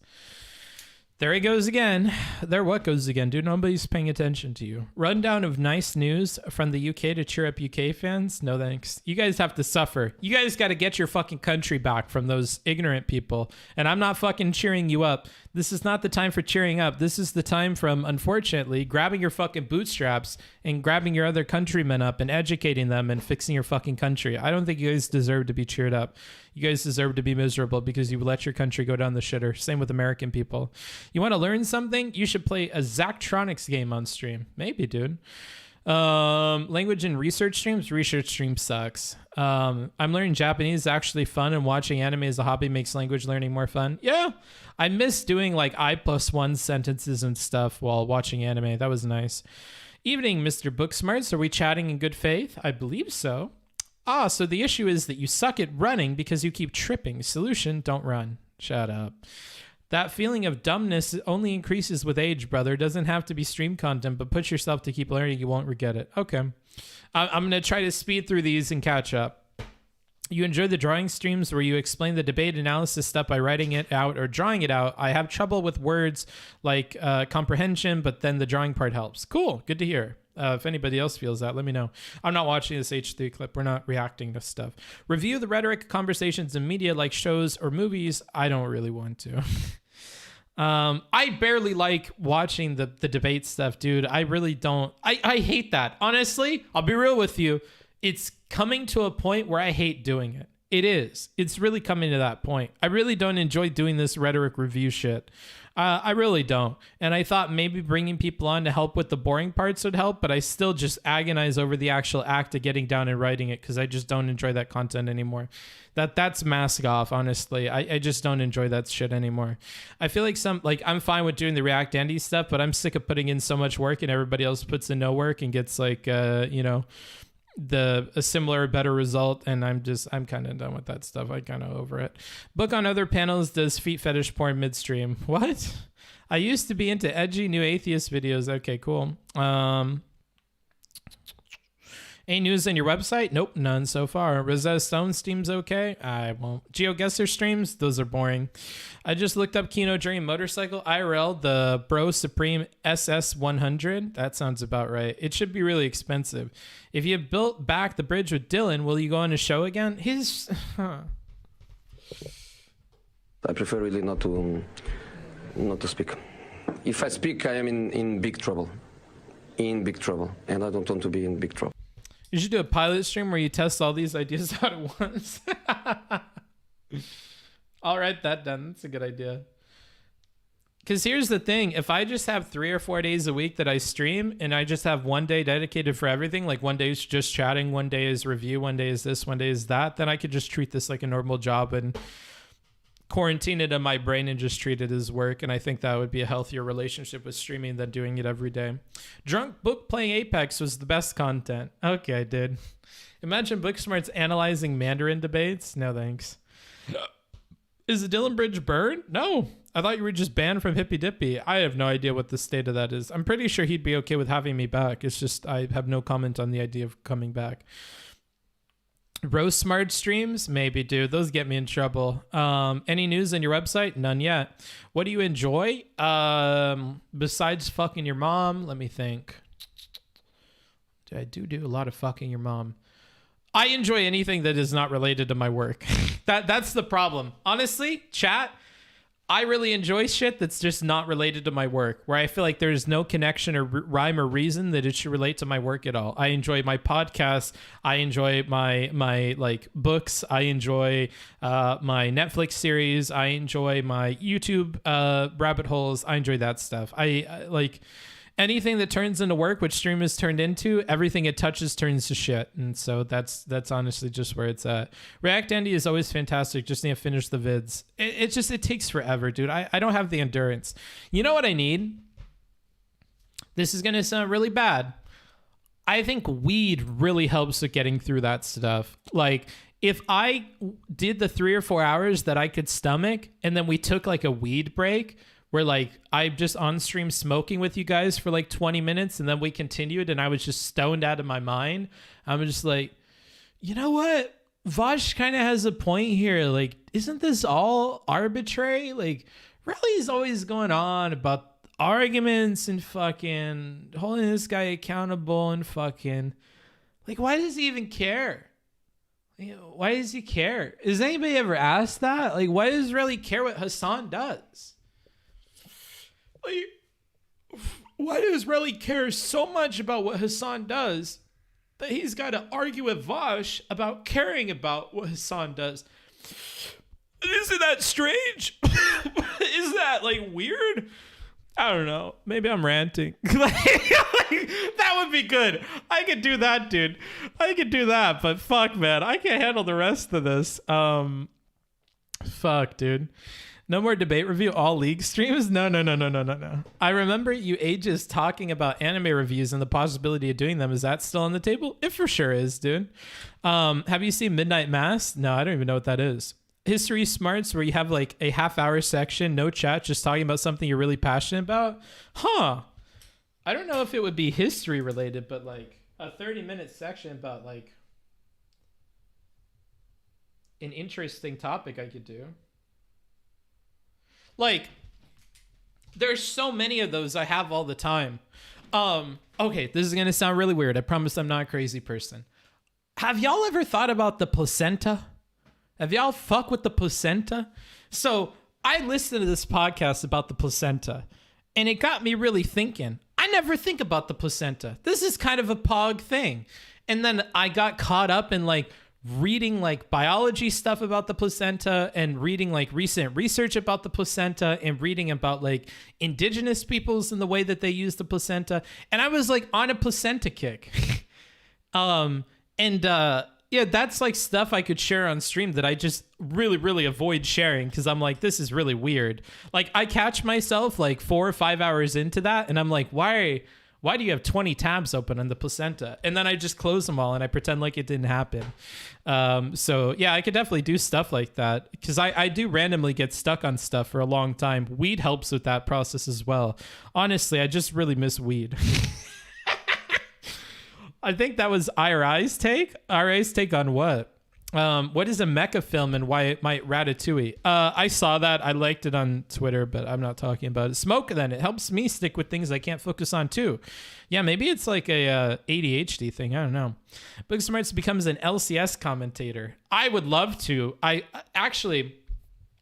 When I think it was either LCS or Worlds or something was happening like a month or two ago, I was looking into covering it, but apparently you can't have the footage like I guess you can't like watch it live or whatever. I couldn't figure out what the rules were on it. I saw you play B for B the other day with Fancy and Rele and you were carrying them. I'm happy that was your takeaway there. Moral stance on eating placenta? Who cares, dude? My body, my choice. Watching medical documentaries, Booksmarts, not even documentaries, like literally reading papers. Down the rabbit hole with high smarts. Yeah, maybe. Just get blasted before. Just give us a warning before you put a placenta on screen. I'm eating breakfast. You should be eating placenta, dude. That's what you should be eating. I'd rather have Booksmarts as a WWE commentator. I hate WWE. You wouldn't enjoy that. What are your thoughts on consciousness? Do you have a mind-body dualist view of things? What the fuck does any of that mean? Skipped. Denied. I feel like most people tune into streams to get the streamer's viewpoint, right? So a rant/tirade segment would probably appeal to a lot of people. Here's the problem. People want contradictory things. They want a rant, but they also want me to respond to every chat message. And these two things are not possible. I can't do both. And every point that is added to like the chat subtracts like 5-fold from the rant. So like I could rant, but then people are like, yeah, I love that rant, but you just didn't answer anything I said in the chat. And it's like, well, that's what a rant is, honey. I'm not listening to your stupid shit because we're here to listen to my stupid shit, right? Enough of the weed. When are we getting DMT smarts? I have no interest in ever doing DMT. Book, you can only watch it live if you have a contract with Riot. It's like a club, and anything controversial while watching can make you lose the right. Oh, okay. I have heard of eat the pussy term before, but eat the placenta, lol. Yeah. You could do VODs, just not while it's live, though that's not the same thing. Yeah, it's not the same thing at all. And people spoil it, you know, it sucks. It's a skill, train it? No, get fucked, nerd. It's not. Because, like, it turns into something different. If, like, I know this. Listen to me, because I'm a professional. I've been doing this for, like, over 2 years now. Listen to me, because I'm about to tell you the real shit. It is completely different to do a rant when you are constantly engaging with the chat. It is possible, but it is something completely different from what I want to do. Let's look at somebody like Soda Poppin', like a recent good example of this. How does Soda Poppin' structure a rant? He speaks for anywhere from 2 to 4 sentences, will repeat the same sentences over and over again, and then constantly looks at chat for chat to fill in the gaps of what it is that he wants to say, right? An example. Oh, does your dick fit in a toilet paper roll? Because, man, I feel so bad. My dick totally fits. Like, I got room in there. And everybody else says that theirs doesn't. Looks at chat, responds to chat, responds to the other person. Like, this is very different than what I want to do. Like, I don't want to do that. I have a lot of like complicated ideas I want to get across about the topic. And it often is structured in a way where I want you to fight it in the very beginning. I'm going to say something that is really, really harsh at the very beginning that will get you triggered, or that will make you lol W, or make you feels weird, man, or whatever. And then I'm going to work you over to understanding what I meant by that a little bit more over time, a little bit by little bit by little bit by little bit. And I often structure those in that way where like, I am very consciously going to walk you through stuff and you need to listen the whole time to get where I want you to go. And that's just very, very different. And if I constantly listen to everything the audience was saying during that period, it would ruin the experience of what I'm trying to create. So that's the reason that I can't do that. It's not just a skill that you learn to do. It's a different performance altogether, and one that I'm not interested in doing. On some stuff, yeah. On a debate that I pre-watched and then I'm watching it on stream and then I'm like trying to get reactions out of you guys, or on a stream where I'm doing React Andy, for sure, because it's not really intelligent content. No offense to the people that do it, but it's not. It's not like super intelligent content. It's not thrilling critique. It's not deeply intellectual. What it is I'm going to have 1 to 2 bullet points of something I want to say every like 5 minutes, and then the rest of it is filled with either the content itself or asking you guys and responding to what you think about the content. That's just completely different. If you start ranting, you'll inevitably get those people cringe woke scolding you for something you say offhand in a rant. Well, actually types. Yeah, and then I just ignore them and I just go on my rant. That's what's good about ignoring the chat. Feels weird, man. Yeah, exactly. Just like that. Book is actually using the Vaush hammer strat. Yeah, for that. Not in a fucking conversation with 8 different people where I don't have the opportunity to like explain what I'm doing. That's when the Vaush hammer strat doesn't work. That's why it's fucking stupid. But yeah, when you're on your own stream, for sure, you could definitely do that because you have all the time in the world to make your point, right? And nobody can interrupt you. Where are you from? Not where are you? I'm from the U.S., California, Southern California, Orange County, Huntington Beach. Books, baits, debate gets banned, lol. Well, it's a rule that you can't argue with me. So you just have to sit there and take it or leave. And I think that's a healthy habit to establish in you guys. If a streamer is saying something that really upsets you, don't argue with the streamer, dumb fuck. Go watch somebody else. Click off. Because it's not going to be healthy for you to argue with them. Like, unless it's like Rele's show where you can hop on and actually debate them, it's a waste of your time and energy. Why are you watching people that upset you to that extent that you feel the need to argue with them, right? Like, that's what I think. And if this great content comment is about the Rele Discord or ban things, I think that's cool. I like that. I think that's totally cool. I like that Rele does that. I think that makes for great content. But if you're not able to do that with the streamer, it's probably unhealthy to just sit there and argue with them one-sidedly in the chat. This upsets me. Are you upset that you're tagged in this picture?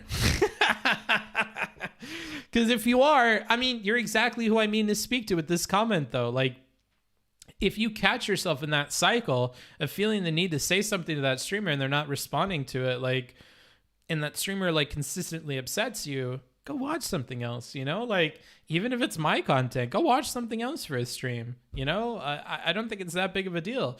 Unless you feel the need to sit there and sit through what like somebody with a contrary opinion thinks, then sit there and listen. But you don't sit there and mold in the chat about it, right? That's unhealthy. If you want to sit there and listen to a different perspective because you think there's value in that personally, that's healthy. Go ahead. What's not healthy is sitting there malding in the chat or arguing with different people about that thing because you're not listening when you're doing that.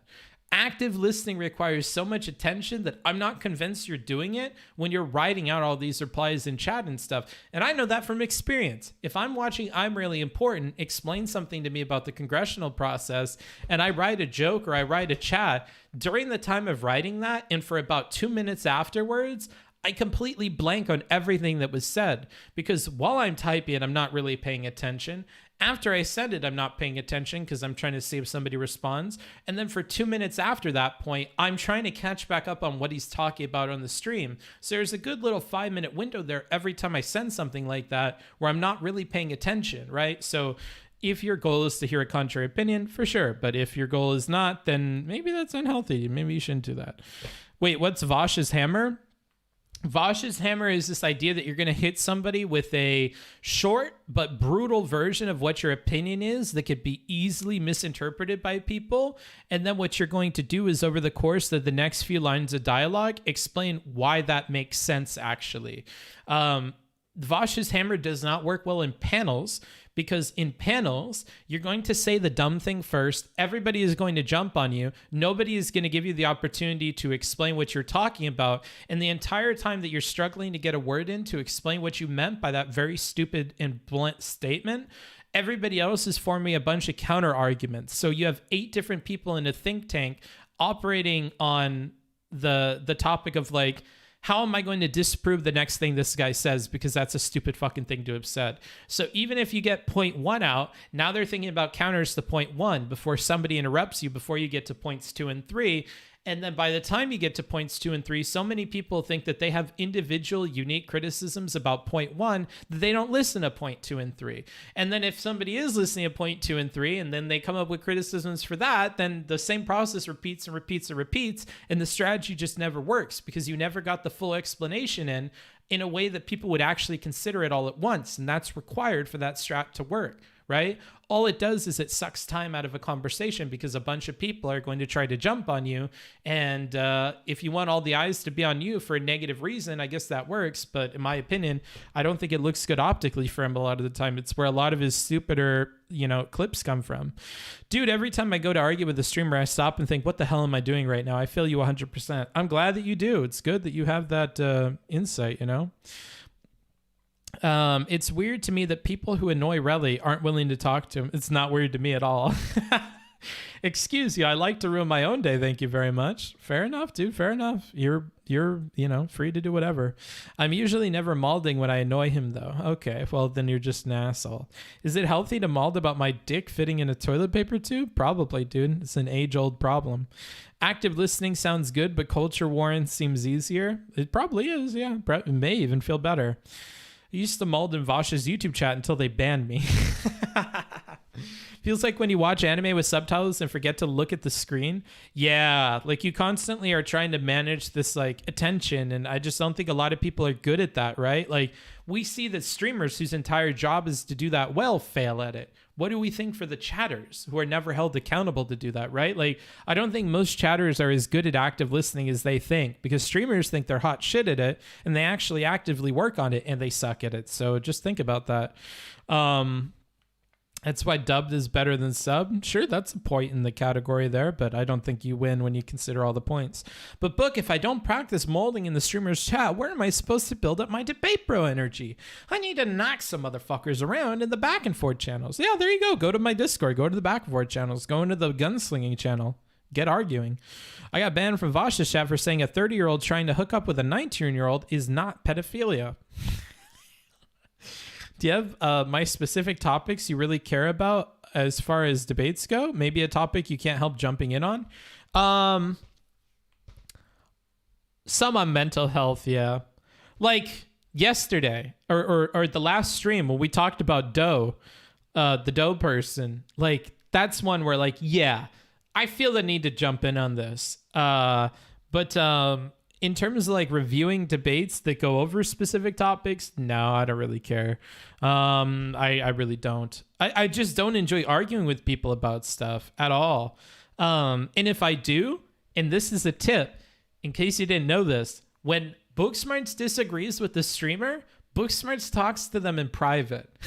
Like, anybody who I care to talk about a topic which I care about, I reach out to in private.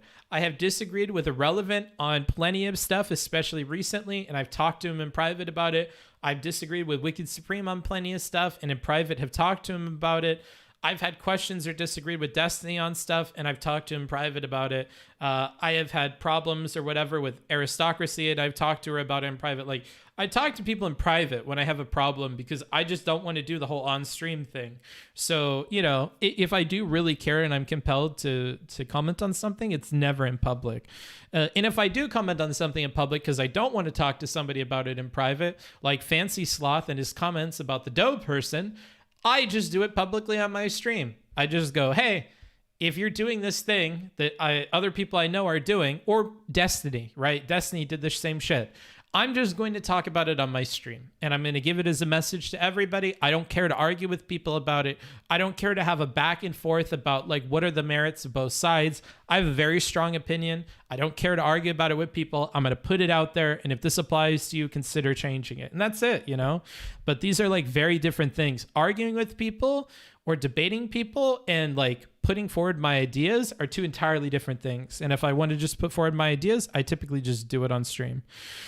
Private discussion, secret tech. Yeah, basically. You're denying his content? Maybe, yeah, but I think it's better, you know? What's your problem with Eris? That's a private thing. Books manager is cringing right now? Probably, dude.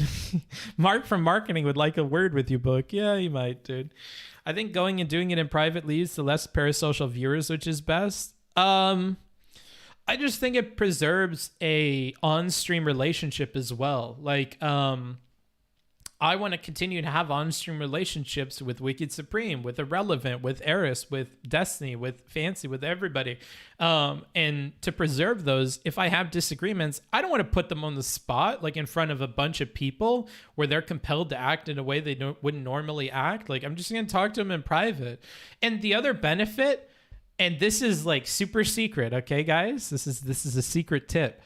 If a streamer doesn't have their chat, they don't have influence or access to information that they normally would have. This is totally leaking.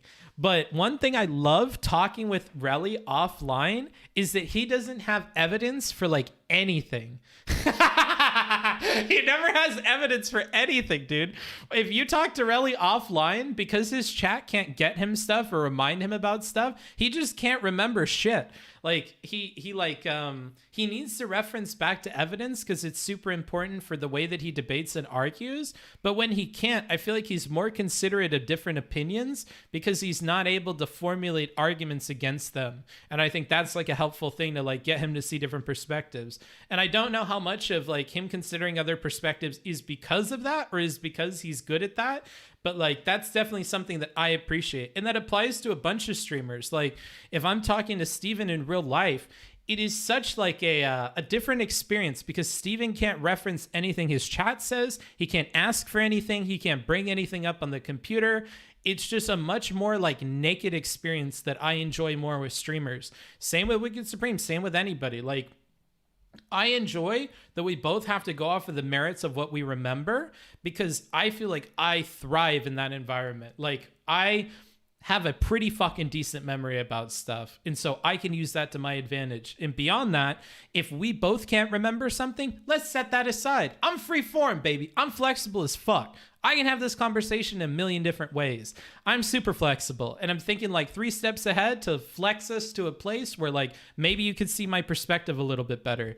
And so when we're offline, when we don't have chats there, when we're not being influenced by the opinions of other people, when we don't feel like we're on the spotlight, I feel like that's when I really like having conversations with people because I feel like that's when I'm most effective at like impacting change or getting people to see my perspective, right? And I don't even expect them to change their mind on anything. So I'm a way easier guy to talk to in private. I don't think that you need to admit to anything the way I think you need to admit to stuff when we talk on stream. All I want you to do is have respect for my opinion. That's it. I want you to tell me that like I can see where that's coming from for sure, and I can and then word it back to me. That's all I'm looking for. Tell me you could respect my opinion, and then word it back to me, and that's all. I'm easy to please. So I just think ultimately it's way easier to have conversations in private.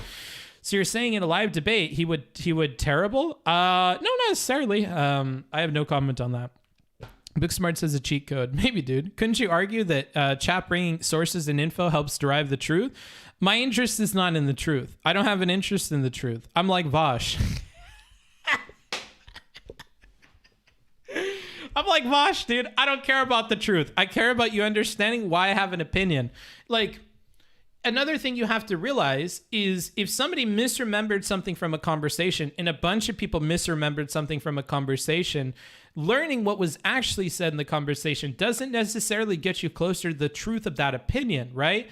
If a bunch of people had an opinion or misremember something about a conversation, it could point to other failings, right? Maybe that point wasn't communicated well enough.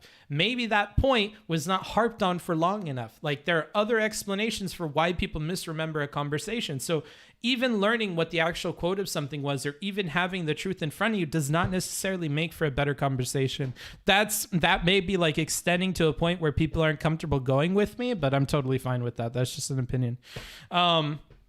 Yeah, but Book, you seem like the type of person who goes to extreme due to extreme due diligence to prepare for a convo debate. Yeah, but I don't do that offline. I just go off of like anecdotal stuff. And if I do go to a research document or something, I'm pretty forward with people that I'm just going to my research document. We could go watch it back if you want.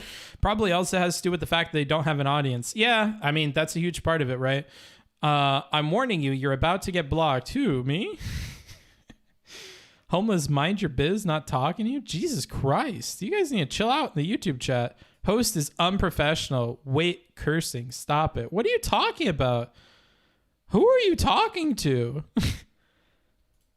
What's going on in YouTube chat? I don't know. Okay, you're getting put in timeout. We can do it. You're getting put in timeout. So just when you come back, just stop. I don't know what you're doing, but you need to chill the fuck out. They're talking to no one. Monk a W. They're talking to the voices in their heads, bro.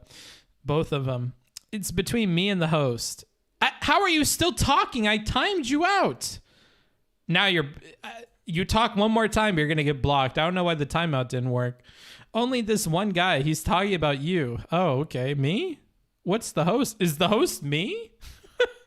To the naughty corner with you. Yeah, dude. I guess it's different because I'm sure your circle isn't as intellectually dishonest as others. Yeah, like, to the point of Rele, like, Rele is very intellectually honest. I actually think, and Rele thinks this too, that like part of the problem that he had in the conversation with Vaush is he's just way too good faith. Rele is a nice soul, and he wants to like stick to what's actually going on with stuff, and he wants to be honest, and like it makes it hard sometimes having certain conversations with certain people on certain topics because of that. But yeah, apparently he says you curse too much. Well, fuck him, dude. Motherfucker. Fuck this shit-eating, cock-sucking motherfucker. Ain't shit, come mierda capincha puta. I'm gonna beat your ass in 2 languages, motherfucker. We're about to have a bilingual beatdown.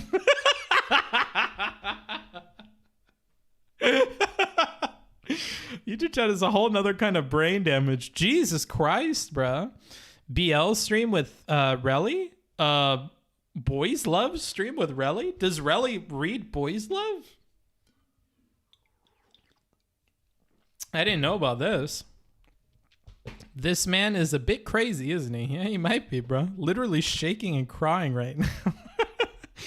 That would be a banger name for a podcast. What would BL stream? Or what do you mean? As in you two boys make love. Yikes. Cringe. Rele equals irrelevant. Yeah, Rele is irrelevant. Let's see. Did I miss anything here? Needs to embrace the dark side of the debate force? Maybe. I don't know. It's a special kind of like, you need special techniques to deal with people that are like being bad faith to you, or that are like treating you really poorly. I don't mean to brag, but I do have, some solutions for this stuff, like, one really big one is you have to stay super calm. You need to be very well. So number 1, stay calm. Number 2, And number one has a bunch of subpoints. You need to constantly be checking in with yourself to make sure that you're calm. Number two, be very well of your purpose and the opposite of your purpose. What is something you don't want to happen and what is something you want to happen? And number three, or a subpoint to two, you have to hold the other person accountable to that. And you need to, more than anything, hold yourself accountable to that, right?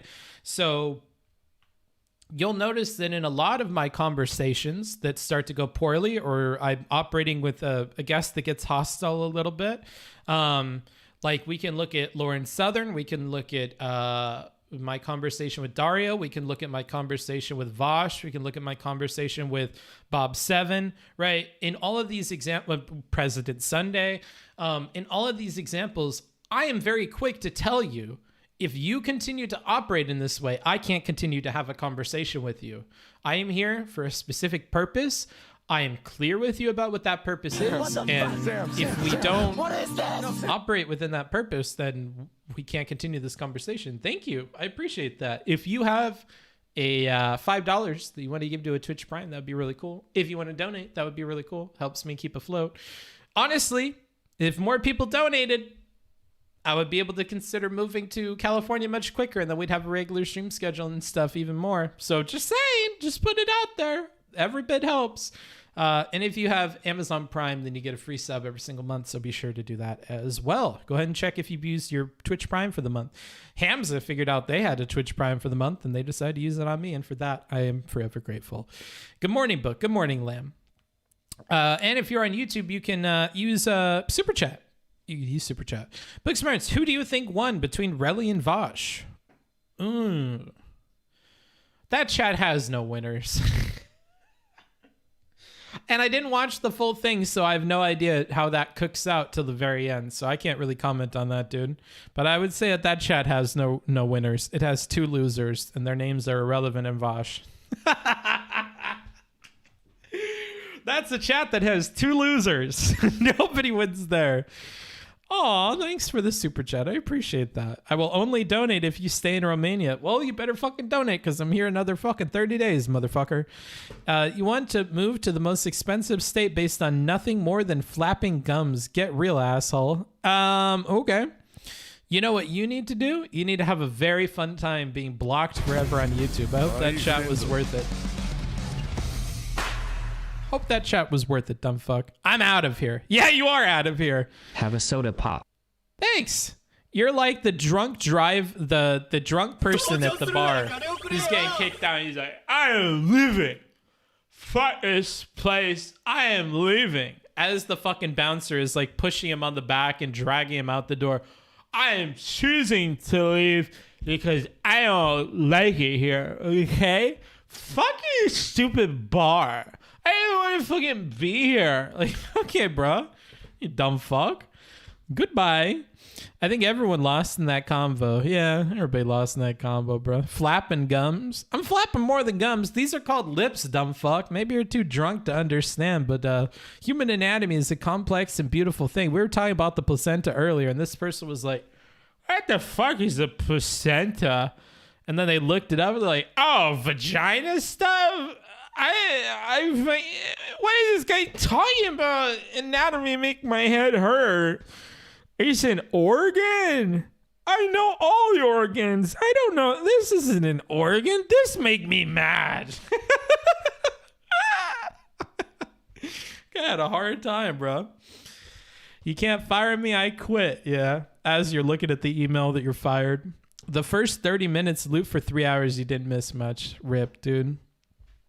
I think like at a bigger level, Rele has this problem of hanging on for too long. I've said this before. It's a bit of it's not meant to be racialized, but it will be racialized because that's how you guys will take it. But honestly, when I imagine in my head part of the problem with Rele, it's that he's like a pit bull. When he bites onto a topic and he's not getting the concessions that he needs or he's not making progress on it, his jaw locks onto it and he's stuck on that topic for forever. And that it goes on for just way too long. And when those conversations are on his stream, it's fine because he gets to choose to run his stream how he wants to run his stream. If he wants to have a debate for 3 hours with Ico Rules, have a debate for 3 hours with Ico Rules. Doesn't really matter. When it's on Vaush's stream, I feel like it's a little bit different. And I feel like maybe people start to see eye to eye with me on part of the problem. Like this jaw locking on stuff that you're not going to make progress on and sticking to it for a really long time, I don't think works to his favor necessarily. And I think he would be much better to realize that there is always an out, that you can like unlock that jaw and let go and just leave, right? On his own platform, he has to keep streaming. So he's used to, I just need to endure this for as long as possible. But when you go onto somebody else's platform and they treat you that way, I really do think that him, and this isn't just a Rele specific problem, more creators need to do this, realize that you could leave and just leave. Because a lot of the times we'll look back in hindsight, like we did with the Rele conversation, and say, at this point where you say, it sounds like you don't want to have a conversation with me, you're not engaging with my ideas, you said I would support fascists in lieu of socialists. Like at this point, dude, I can't continue this conversation with you because it feels like you're talking to somebody else. And I don't want to step in the ring to represent some like straw man of a person that I don't care for, right? And just leave. I think the leaving has a lot of impact and it saves you from that conversation drawing on to the point where you start looking like the awful one or where they get more and more points out, as in the case with like conservative people sometimes that like to give off a bunch of points, right? Or they're constantly digging for one bit of hypocrisy or a problem with what you're saying. So I think a lot of people need to consider just leaving, just cutting someone off. Because the other thing is, the threat of that, backed by the understanding that it's going to happen, can bring conversations back, right? Like, I would say even in the President's Sunday conversation, I was able to get a few moments of clarity from that guy by just mentioning, like, I don't want to continue talking with you if this is what it's going to be like. Or with Bob 7, you need to answer these questions or I cannot continue speaking with you. I'm going to kick you out. Like, I think you have to do that stuff. And Vaush in particular, I know responds to those kinds of remarks when they're followed by like consistency. The problem is Rele's not super consistent on that. He could be if he works on it, but I think Vaush in particular responds to that. I know that because he was responding to that when I had my conversation with him. Like, look, I'm really not here to talk about Steven. I'm really here to talk about this. Like, I feel like sticking to that, constantly bringing up, being consistent about that, pulling the emergency brake on the momentum of the conversation every single time. I think that helped us stay focused on stuff, and it got concessions out of Vaush that I wanted to get out of him, and it led to a much better conversation. But like, I think without that, it very easily could have spiraled into something that's bad. So that's I think it's a legitimate thing that people should work on. If you're going to quit reviewing the rhetoric of conversations, can you please do a video explaining how one could do so in your place? I've already done that stuff, dude. Nobody takes me up. I honestly don't care about it anymore. I don't think anybody should try to do it. Since you don't care much for a specific topic, is it more of a preference for just analyzing other people's conversations? No, I don't care about any of that. I really don't. What I like is just talking about an opinion that I have. Occasionally I have opinions on conversations. That just so happens to be what like people like to see me do on Twitch because it involves other creators. But I just like giving my opinion on stuff, which is also why I don't like talking to you guys while I give my opinions on stuff. Summary would be Vaush tries to sidestep. Okay, I'm not going to read all that. Like, I feel like it became clear relatively early on in the Vaush combo it wasn't going to go anywhere, but it seemed like Rele was locked on for better or worse. Yeah, and I think Rele would agree with that. I hate how Vaush tends to force people into defending positions they don't hold. I thought Rele dealt with that pretty well. Towards the beginning, kind of, yeah. But I don't know how the rest of the conversation went. Did you just compare an African American to an animal? You're canceled, young man. Jesus Christ. It's funny. I think Destiny left on Zerka once and it made Zerka look a lot worse. Yep. Booksmart's such a hard line or epic. Yeah, a little bit, dude. It's a retreat. I think saying that almost always makes you look bad. It's a retreat. Honestly, to the people that think it's a retreat, I don't care about their opinion. Like, here's the other thing. To the people who look at like leaving a conversation because someone is acting in bad faith or leaving a conversation because someone is not giving you the conversation that you both agreed on having, if somebody views that as a retreat, it's somebody whose opinion I really don't care about. And that's just me being like dead honest. That's not to make fun of you in particular, Donut Eater, but I'll just be honest with you. I don't care about the opinion of those people. Because they want to have a very different kind of conversation than I want to have, and that's fine. Then they should go on the platform and have it. But I don't. Like, I don't think sticking it through forever because somebody is treating you rudely and stuff, that's not something I want to do. I have more respect for myself than that. So if somebody else wants me to have less respect for myself or my purpose or my platform, like, that's totally fine. But like, we just don't see eye to eye on that, and I don't care for that opinion. Hi, Life Smarts. Do you think it's necessary to hold those around you to some basic value/moral system? I think it's good to tell them when they fuck up, yeah. And if so, to what degree do you enforce this? This is actually something I've been in flux about. So we're entering into a territory where I can't talk about specifics, so bear with me here. But if you have friends or other people that you know that are doing things that are like completely unethical or immoral, up until recently, I've really thought that you should always call them out consistently about it, because they just should stop sharing that information with you if they want to continue doing that. But depending on how like immature that person is, that may not work necessarily. So I don't have a lot of good answers for you. So I would say that I don't know. I don't want to give advice on this because I'm in flux about it. I don't know what I think about it.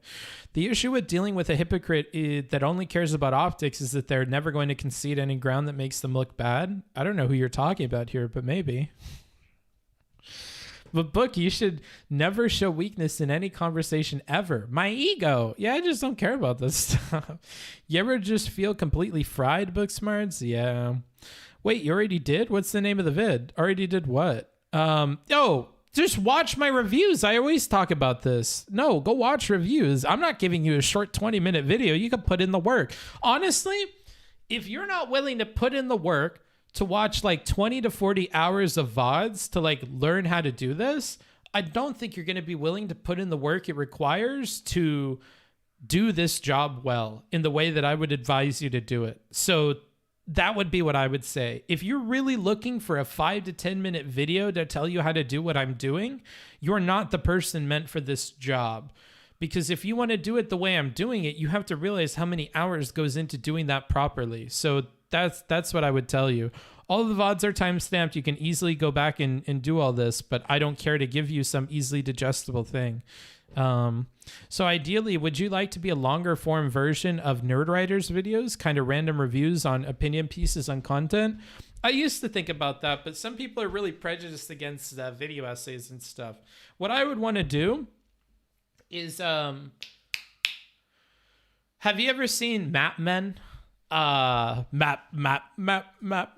men. Like how they go out to random places and they shoot on location, and they do like a Monty Python style of videos. That's kind of like what I would want to do. I like doing like on location stuff. I hate the idea of like somebody with a mic stand here that's sitting here like this, and there's like, and so that's why I'm telling you that if we really look and we analyze what's going on with this content, we really start to see some recurring themes, and then like images flash on the screen. I don't like that, dude. I don't like that style of shit at all. I think that's like way overdone or whatever. And I think it's totally lame and uncreative. I like going out and like filming stuff, and I want to put on costumes. It would be more like ContraPoints mixed with Map Men kind of thing.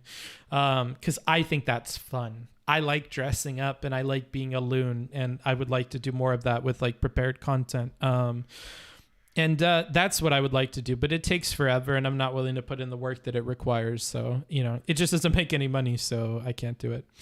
My watch says that my heart rate has been spiking almost weekly at around this time every week, but it's not a medical device, so okay, I'm not looking at this. The Booksmarts, leaving unproductive conversations and or friendships is the best thing to do for your life. No need to hang on. That's what I'm saying. And I think as people get older, maybe they think that as well. Can I super chat you? Yes, you may. While you're watching his videos, don't forget to subscribe and hit that bell. Timestamps on the Vaush Rele vid was really good. I'm happy you appreciate it. Thanks. Praise the timestamps. Thanks, guys.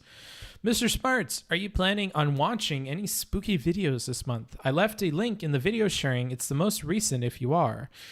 I'm not feeling very Halloweeny in Romania, so unfortunately, probably not. Can't you just give me your name and channel and I can start from there? That's not an unreasonable request, is it? /s. Your voices are pretty funny, at least. Yeah, I think so. Tom Scott is pretty good with his editing too. Yeah, he does on location stuff, but he doesn't do it funny. I like funny. You know, like, yeah, that's on location and it's interesting. I think I want to be more funny, though. Does that mean we can expect a Halloween costume from you? No, because I'm just not feeling in the Halloween spirit out here in God's country. They actually defend being a socialist, meaning literally nothing more than a Twitter bio check, not standard. Yeah, Rele linked me this the other day. I don't care.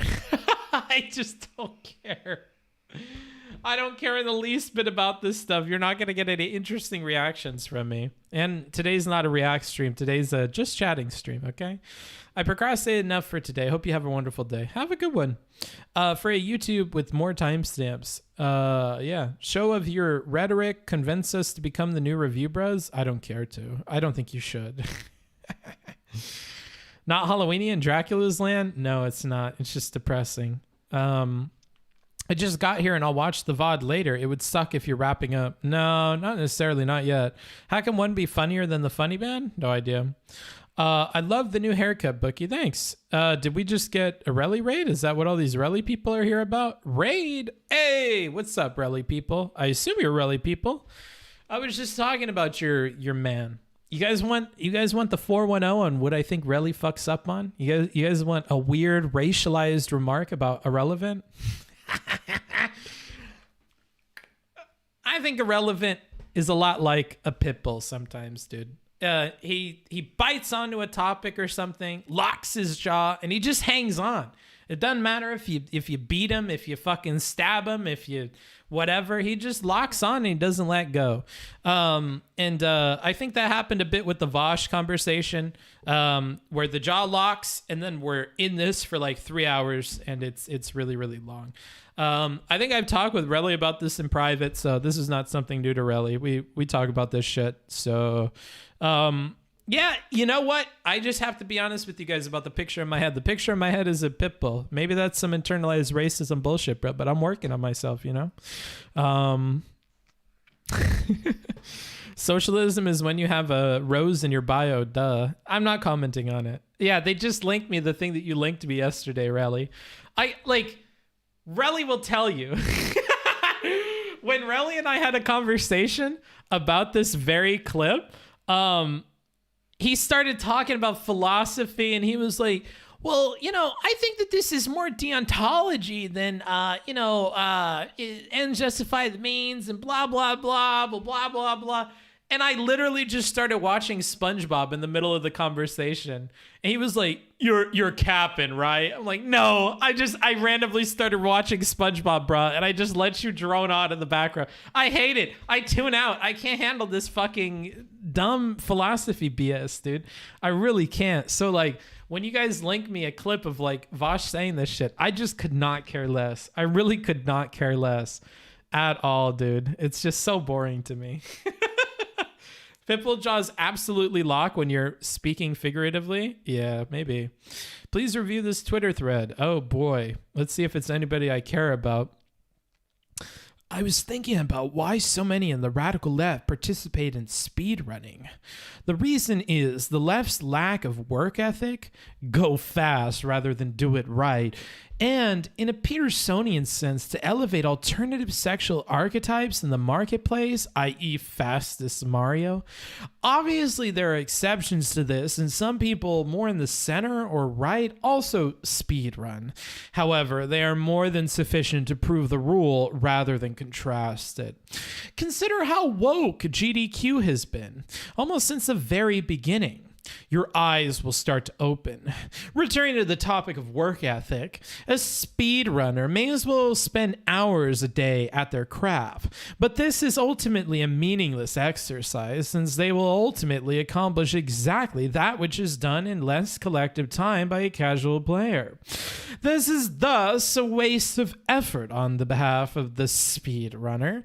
Put more simply, they are spending their work effort on something that someone else has already done, and done in a way deemed correct by the creator of the artwork. Why do they do this? The answer is quite obvious if you think about it. The goal is the illusion of speed and the desire, subconsciously, to promote radical leftist, borderline communist ideals of how easy work is. Everyone always says that speedrunners look easy. That is part of the aesthetic. Think about the phrase fully automated luxury communism in the context of speedrunning, and I strongly suggest that things will start to click in your mind. What happens to the individual in this? Individual accomplishment in speedrunning is simply waiting for another person to steal your techniques in order to defeat you. Whereas something like intellectual property or patent in this necessarily communitarian process. Now, as a sexual archetype model in speedrunning generally, if you have any passing familiarity with Jordan Peterson's broader au revoir and of Jungian philosophy, you likely already know where I'm going with this. However, I will say it for the more uninitiated among us.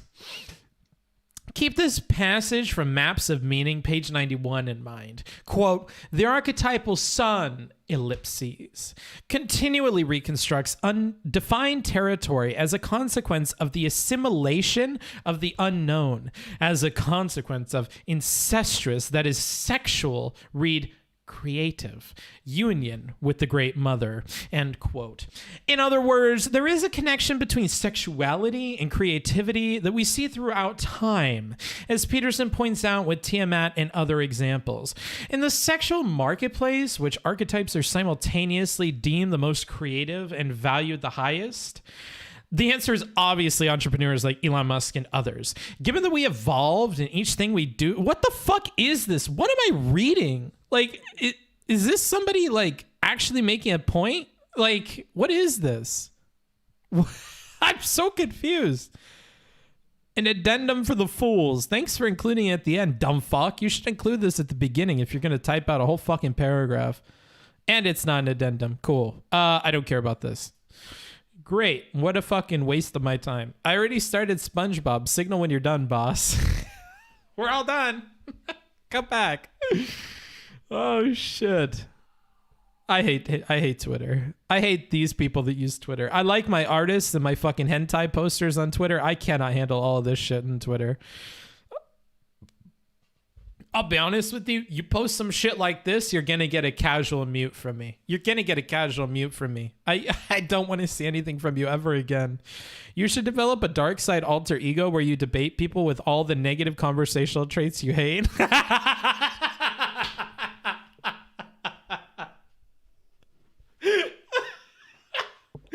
Hold on. If Rele is still in here, you guys should ask Rele how bad faith I can be in conversations and arguments. I would be a fucking monster, dude. I would be a fucking monster. Nobody wants this. Believe me, you don't want to see this, dude. There have been times where I've been like talking with Rele about something and I've like strung him along for like a good 15 or 20 minutes. Just bad faith nonsense, dude. Like, at some point he'll be like, I don't even know if you're memeing or not right now, bro. What is this?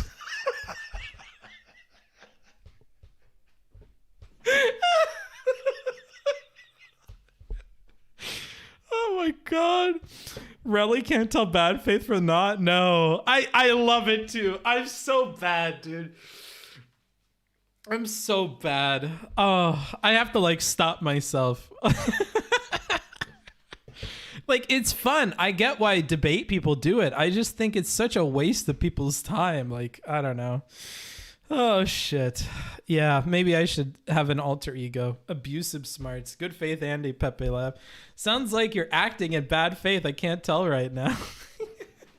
That's unironically what Rele says a bunch of the time. He is such a nice guy. Yeah. You're the reason he's hesitant to debate some people. Bad faith, traumatized, Sag. Maybe. Irrelevant is definitely the type to get accused as mansplaining if he was on a uni campus. Yeah, maybe, dude. I would pay for a bad faith smarts debate stream. Yeah. I just think I would burn a bunch of bridges that way, dude. Booksmart's turning into a debate bro in real time. You know what I've been tempted to do, actually? Although, like, this, I was very tempted. Like, do you guys remember this time last year when I said that, like, I was done with Twitch politics and whatever? I was so tempted to make a second account and go under a completely different name, take on, like, a voice, and just, like, run both accounts at the same time. I was so tempted to just, like, make another account, go on panels and stuff, and just be super mean to, like, everybody I encountered on panels, just to, like, take it out on them. You might be a psychopath. Maybe, dude. Maybe. But I was so tempted, dude, to just, like, go on and harass Lecture Fan, to just be like, I can't believe that you're even fucking saying this. Are you a real Republican? Are you a red-blooded Republican? Because you're starting to sound like you're a fucking communist. I thought I had you pegged as the right kind of red-blooded American. Then I realized it's some fucking commie orange, dude. I can't believe this shit. The fact that you would actually come on here and say this bullshit, pretending like you love the Constitution. Like, just, like, freak the fuck out, dude. I would love that shit. Cultivate your own drama content? Yeah, dude. I wish, dude. I wish. Instead of Booksmarts, just be something else, you know? It's very tempting. Very tempting. Then you could go on panels as both and agree with yourself. Be like, hold on, guys. I'm going to go make a sandwich real quick. Go off screen, and then the other guy comes back on screen. All right, I'm back. I got my brewski. Yeah, I can't fucking believe this. Is that where'd that piece of shit go? Is he running away? I would run away too if I said some dumb shit like that on the internet. What happened to fucking not being wrong on the internet? Why is every fucking lefty on here just okay with spewing the most random fucking garbage bullshit? I'll tell you, if this shit was on 4chan, you'd be fucking gone. Any of the subreddits I frequent, you would be fucking gone. Moderators don't stand for this shit. Speaking of moderators, Dylan Burns, like, go off, dude. I swear to God, that would be so fucking fun. You're going to get banned if you do that. You're going to get banned. Be very, very careful with this. I don't even know what this is. This looks like Braille. Once, many years ago, I allowed myself to become arrogant. And I became okay, I know what this is. It's a funny meme. Andy Kaufman, Tony Clifton style. Yeah, dude. There are some dudes calling Marjorie Green a commie now. Some people are losing it. Yeah. Don't forget to get a different, preferably trash mic. Oh, true. You know, that might be like an actually good idea, to just get a shittier mic. That might actually help me pull it off. You could pull the alter ego on someone when you've decided to permanently burn a bridge with them. Yeah, like, sorry, you don't get access to Booksmarts anymore, bruh. You don't get access to Booksmarts anymore. You get Street Smarts from now on. And Street Smarts is a guy that you don't want to fuck with. I wouldn't fuck with Street Smarts. Hell, I wouldn't even have Street Smarts' contact number in my fucking cell phone, bro. I wouldn't fuck with that guy, dude. Yeah. Your voices / characters is untapped potential for your stream. Yeah, it's just like a ton of work, and I have to be in the right mood for it. That's the only problem. Like when I'm depressed and stuff, I can easily come on here and do this, but I don't know how well I could do characters and stuff. And that's what I worry about, is if I get depressed for like a month or two, I don't know if I could continue with that content. It would drive me into like a further spiral. I guess that's why Booksmarts doesn't play Among Us. I will pay for Booksmarts' trip if he does that. Oh, there's a thought. You could ask the panel host you have relationships with to sneak you in. Yeah, maybe. You asked yesterday about how your stream has helped people in the real world, and you have really helped me in sales with giving concessions. Oh, really? I'm happy to hear that. There you go. Giving concessions help this guy in sales. Consider that, party people. Now it's time for bookfucker. Yeah, now it's time for the bookfucker, dude. Hide your children, hide your wife, dude. Hide your library. Hide your Kindle. I don't discriminate. Everyone here should join Twitch politics with 2 mics and run 2 personas. That would be fucking godlike. You definitely should. We missed the alternate timeline where books out Mio'd Mio on Politically Provoked. Yeah, dude. No, I like learning about new things. Yeah, I mean, it's plenty fun to do this. I just feel like I could do this and do something else at the same time. If I work on audiobooks, does that make me a porn producer? If you're doing smut, maybe.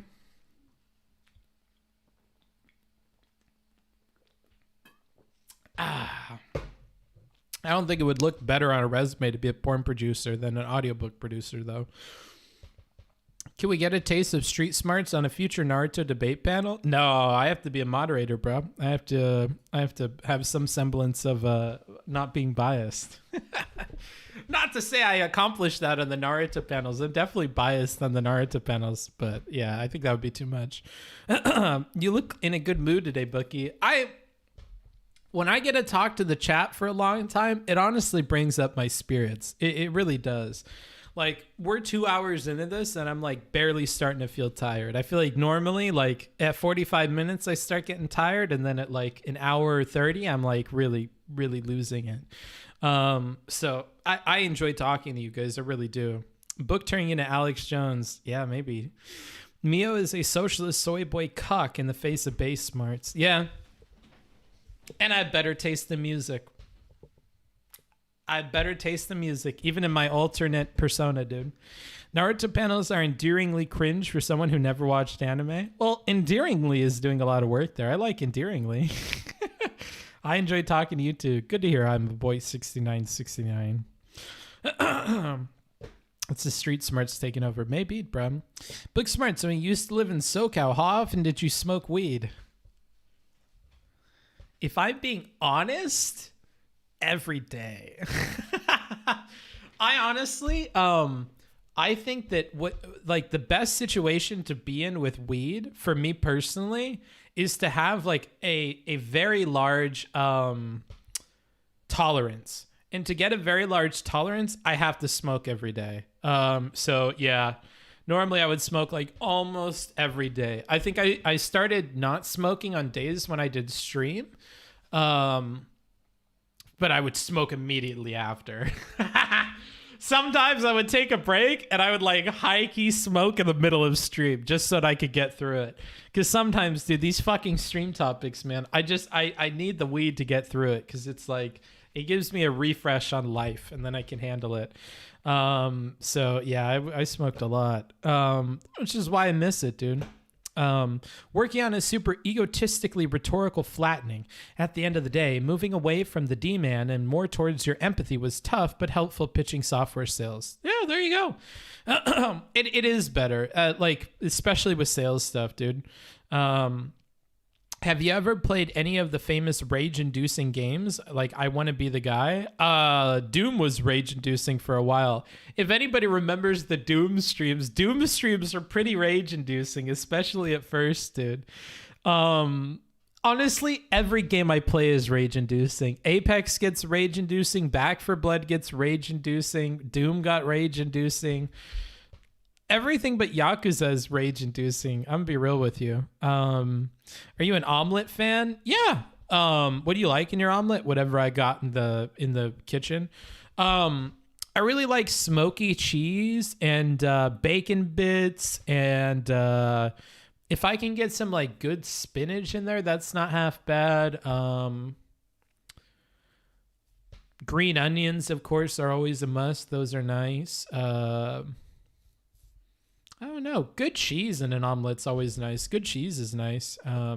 Also, this isn't an omelet dish, but I really like huevos con salchichas, which is you chop up a bunch of hot dogs and you mix them into scrambled eggs. And I usually put hot sauce in it as well. I'm a basic bitch. I really like huevos con salchichas. It's really, really good. Booksmart's cold turkeying throughout Eastern Europe. Bro, go back. Yeah, I'm very tempted to. I just can't because I need to have a house when I go back. And you can't smoke in Mexico. Is high streaming not very fun? Depends on the kind of stream that I want to do, right? Like if I really want to do like analysis stuff, no, it's not, because I need my brain. I need all my memory. When I'm like doing memes, oh my God, it's so fun. But you hit a point. There's like the very initial part of being high is really good.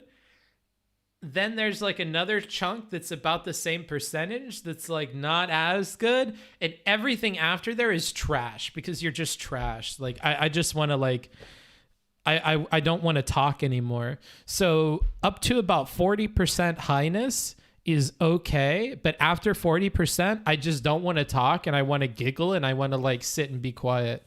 So no. And then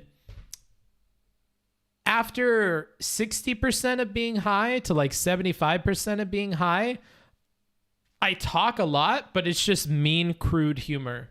So like my friends could attest to the fact that like when I smoke a bunch and then I play video games with them, I just roast them the whole time and I suck at the game and it's not fun for anybody. So yeah.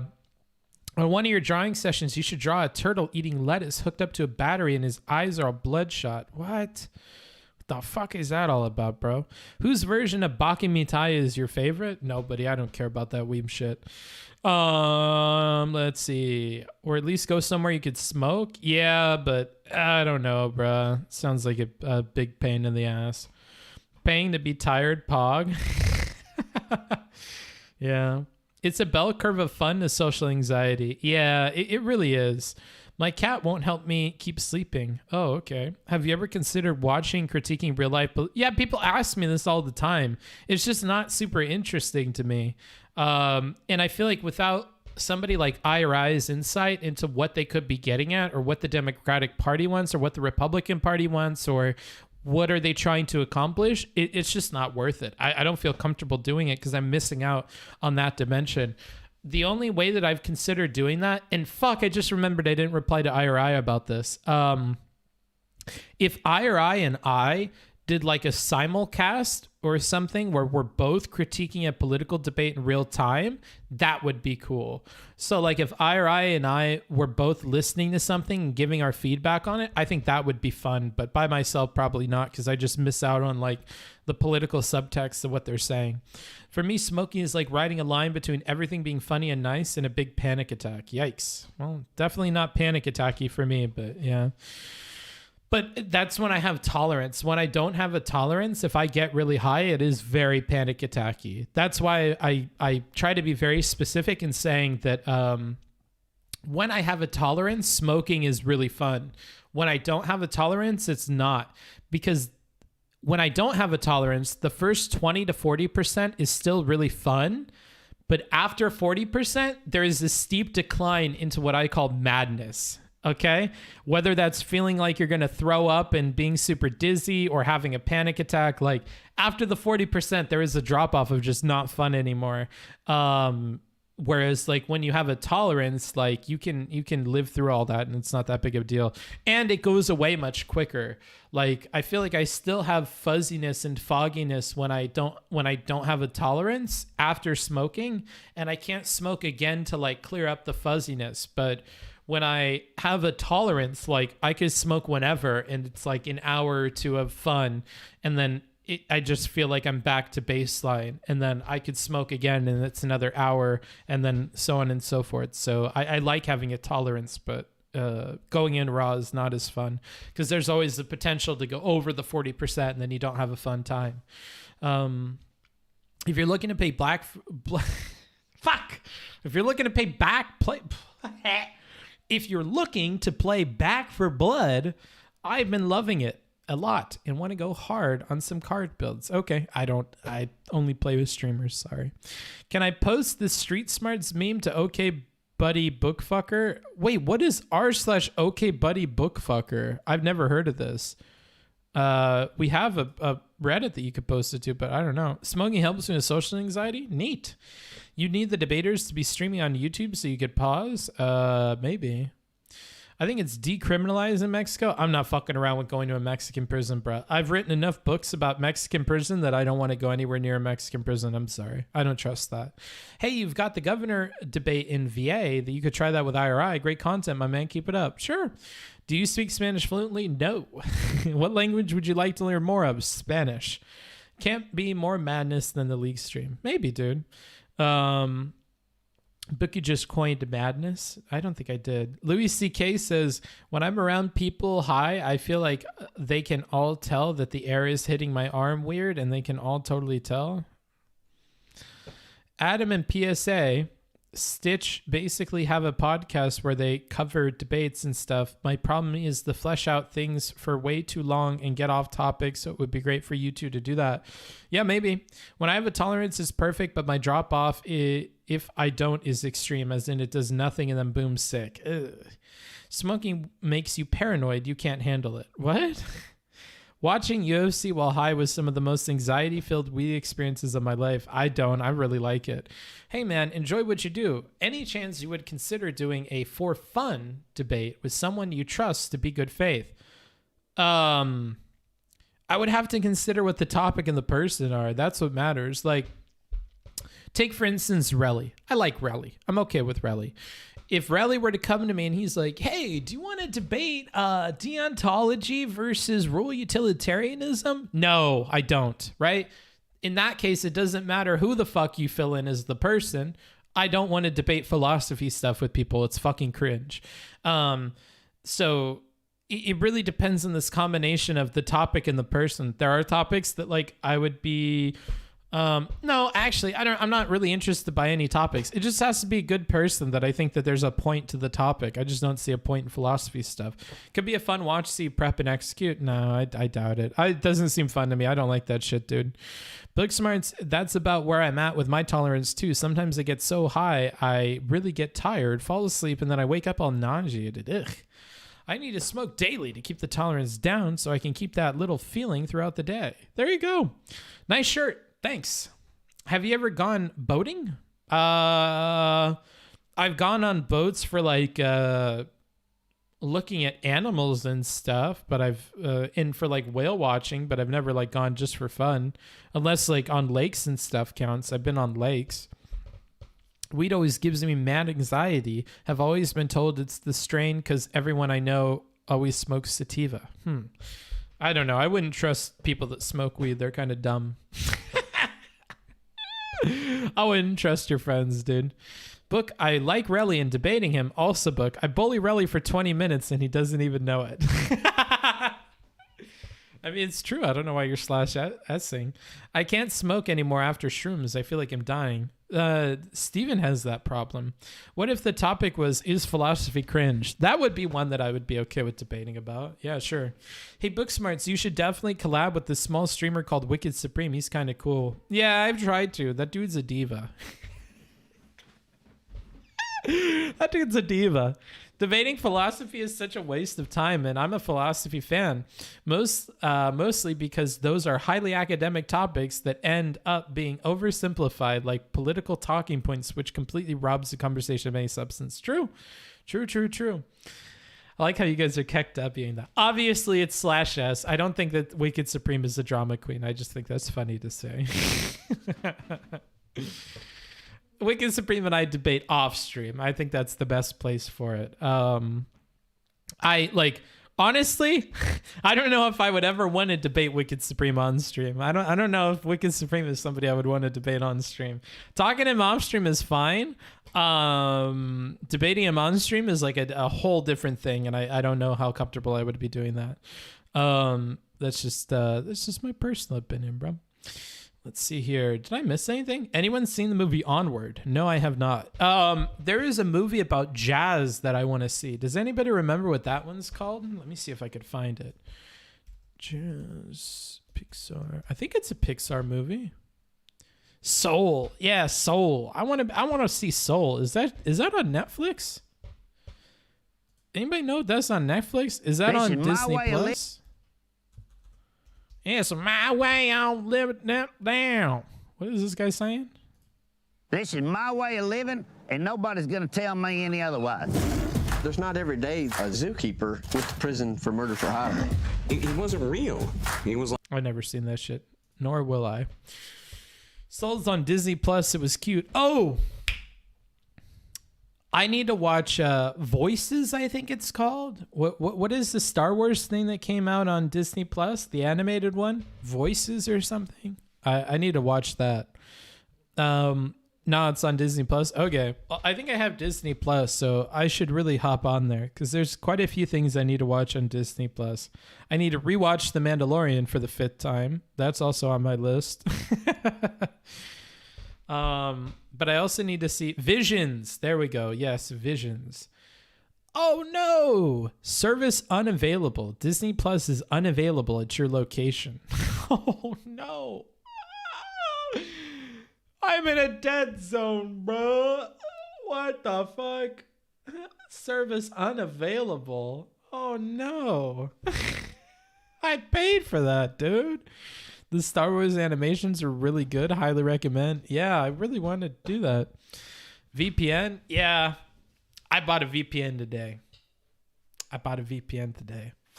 Because Craigslist apparently is banned from this area, so I had to get a VPN, and now I have a VPN. I will not disclose which VPN I got because, I'm not sponsored, so I won't say, but I did get a VPN. Why are you in Romania? Somebody else explain it to this person. Because Schengen zone, this is in the Schengen zone, extra days, visas, complicated. There you go. There's your answer. Let's see. As a jazz musician, it's pretty good. Well, that's high praise from a jazz musician.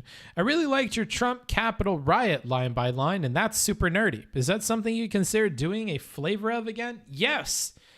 But I did the line by line because it would be very simple to analyze, right? Like, it's very simple because there's only one thing we're looking for. Did Trump incite violence with his speech?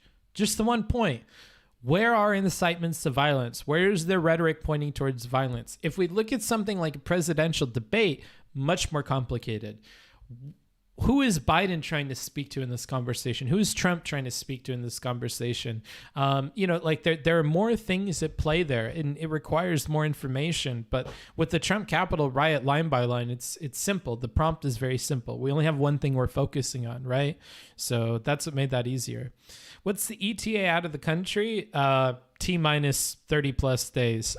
So another like maybe 33, 34 days. And then I might go to Denmark because I want to be in Denmark for Christmas. But we'll see. I don't have any clothes for the cold. And it's starting to get proper cold out. Like I layered up with every jacket that I had.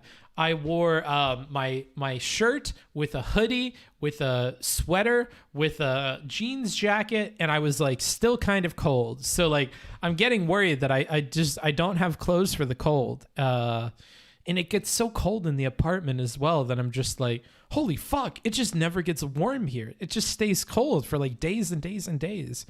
Especially when it rains. It's just like it rains for like several days straight. That was such a simple goal. Yeah, you're right. Yeah. So that was way easier to do. You ever wake up with dry ball? What? Just one dry and scratchy ass eyeball? No, what the fuck? Covering something like the Dem primary debates, I think would be pretty funny, good content. Yeah, maybe. But remember, I'm not a politics streamer. Like, I live in such a weird zone. That's why I don't like Twitch. I don't like politics. I don't like political stuff. And like you guys forget this because I hang out with these people, but like I don't care about politics. I don't care about like these speeches by people. I barely care about conversations that I'm not having, right? Like, so unfortunately I'm in this space where like I need to do all this stuff that I don't like doing. That's why, like, if you've noticed from my perspective, I've shaped my content more or less recently around like, what do I want to do? Like, sure, we're listening to React conversations that I hate, but I'm drawing, right? Today, we're doing just chatting because I like just chatting. What are we not doing? Looking at React clips, right? We're playing Back for Blood with people that won't talk about politics that I could just like shoot the shit with, right? Like I'm just trying to do stuff that like I want to do. I really don't like any of that stuff. In your ideal world where you have built a following of 100K subs and you can do any topic line by line you want, what would you do? Whatever I'm interested in during the week. Really what it is this. I want to be able to create a YouTube video with 6 to 10 hours of work, and that's it. And to make enough to like pay for a house, travel, a dog, and save money. If I can do all of that, and I make these YouTube videos for 6 to 10 hours per video, that is the goal. So let's assume that happens. If that happens, we'll do it on whatever the fuck that I want. So I would do a video on the placenta. I would meme it. Hey, guess what we're talking about today? We're talking about the placenta. What's another one recently? International banking. I got really into international banking the other day. Like, I was just like, how does this happen? How do banks lend money to each other internationally? Like, how does this work? How do you figure out what the rates are going to be? Oh, it's all corrupt. Interesting. They're rehauling it. Interesting. Like, just stuff that I hear about on podcasts that like interest me. But thank you for that, Hector. But it's not stuff that would interest you guys, right? Like, or like Squid Game. I want to do an entire video on episode 6 of Squid Game. I just want to walk through all of it. I want to write a very emotionally charged script about how I feel about all the characters, intersplice a bunch of clips from the show, give callbacks to earlier points in the show, and then complete it, right? Like, I would love to just do that. 6 to 10 hours, write my script, do my research, and then bam, it's out. Like how I used to do essays. Just like put in a little bit of time, outline it, write the script, boom, it's out. But it's not possible. It really isn't. You should figure out this stuff on stream. That would be interesting. It's not interesting because I don't want to entertain you guys. Like, you have to realize that when I am like doing research or whatever, I'm wrapped up in a blanket and I'm like laying down and I've got like 10 colored pencils and I'm like quiet and I have music playing on my phone while I'm listening to something on the laptop, and like it's not an environment where you guys would enjoy watching it. And if I had to structure it in a way to have people enjoy watching it, I'm not sure I would have fun with it anymore. If you need an editor for that, I would gladly work with you. That sounds really interesting, People Blanket. If you want to do that for free, I already have too many editors right now, and I can't afford this shit. So, unless you would want to work for free, I can't. You email me, booksmarts.twitch@gmail.com. But, wow, that sounds incredibly boring indeed. It would be. It would just be really boring. And also, when I go back and I'm looking for clips that I want, it's like, I would unironically, there you go, email me, booksmarts.twitch@gmail.com. You can do !work or !email, and it'll give you my email. So, like, if I go back, I would be like, oh man, like I'd be writing all my bullet points for what I want to talk about in episode 6. And then I would constantly be highlighting places where I need quotes or references. Like, I want to talk about how Ali had this thing that happened with him back in the past. I want to refer to the scene where he's with his family and whatever. And I would have all these highlights of things that I need. And then I rewatch the series to find all those things that I need and to check my script and make sure that it's on point with what's going on in the video. And so then I would do all that. And I can't stream that because it's on Netflix, right? So you guys wouldn't be able to watch this stuff. So it's not possible. Yeah, that makes sense. I don't want to see the Booksmarts blanket stream. No, you probably don't. Is every stream going to be an update stream? That's not what this stream was. So no, fuck you. Fuck you, Raphael. Honestly, Book, the Squid Game video you could probably do and get a lot of views. Maybe. And it would be easy clickbait. Like, why episode 6 hits hard or some bullshit like that. Yeah, I mean, it is possible. If Skull Candy wants to work with me on that, then Skull Candy and I can work on that. That'll be our pet project, okay? We won't tell Tack about it. That'll be between you and me. Anytime I consider working with other editors, I always feel like I'm cheating on tack. I know I shouldn't, but I always do. Yeah, we could work on that together. Maybe that would be cool. We could talk about that. Squid Game Dank. Yeah, sounds cute. Yeah, we could do that. You're going to turn into a wisecrack talking about philosophy of all the pop culture shows. I don't care about philosophy, though. It's not about philosophy. It's about emotions. I'm a feels guy. Like, why did I cry so hard when the old man died? Like, why did I cry so hard when Ollie got fucked? Like, what is the descent of this character of Hyungji or whatever the fuck his name is? Like, after that point, I looked at that character so differently. You killed Ollie. Like, you fucking killed Ollie. I can't look at you the same way, like, for the rest of the show. Every action he took after that, pushing the guy onto the fucking glass plate, killing that fucking chick in the bed, like, and all of it led up to this expectation in the moment in that last episode where he grabs the knife. And I thought he was going to fuck over Son Hyun or whatever the fuck the other guy's name is. And he fucking stabs himself. Unpredictable. Unpredicted. I did not see that coming. I thought he was going to keep being an asshole until the very end. But then I remembered. The second he did that, I remembered the line before about how he was doing things because he knew that Son Hyun, whatever, the other guy, did not have the balls to play the game he was the way he was supposed to play it. And that's part of why he killed the chick. And he did this and he did that. And it's like, fuck, this motherfucker actually paved the way. He was an asshole. He did fucking awful things. But, like, people had to die in order for them to get to that point in the game. And it's like, fuck. So in some ways, like, of course he wasn't going to do this at the very end. But, like, I don't know. It's like, then I was so fucking torn. Yeah, spoilers. Fuck off. I already said spoilers way earlier. So I don't care. Yeah, lots of spoilers. Lots of spoilers. I don't care. Yeah, so it came to about his mother in the end? What? Gi-hun is the main character. Song-woo is the guy that stabbed himself in a video game? Yeah, okay. Brainstorming on people who stick around from Destiny's drama streams to listen to dry content is ideal, but I think you are on the trajectory to do what you want. I'm stoked to say I was here. Brainstorming on people who stick around from Destiny's drama streams to listen to dry content is ideal, and I think you're on the... I think I understand this now. I didn't understand that the first time I read it. So, look into the philosophy of emotions. I don't care about philosophy. You guys don't understand. You guys don't understand. That's like if I said I don't like politics, I like anime, and you're like, what if you look into the politics of anime? Like... Bro, did you not hear me? I don't like politics. I already told you.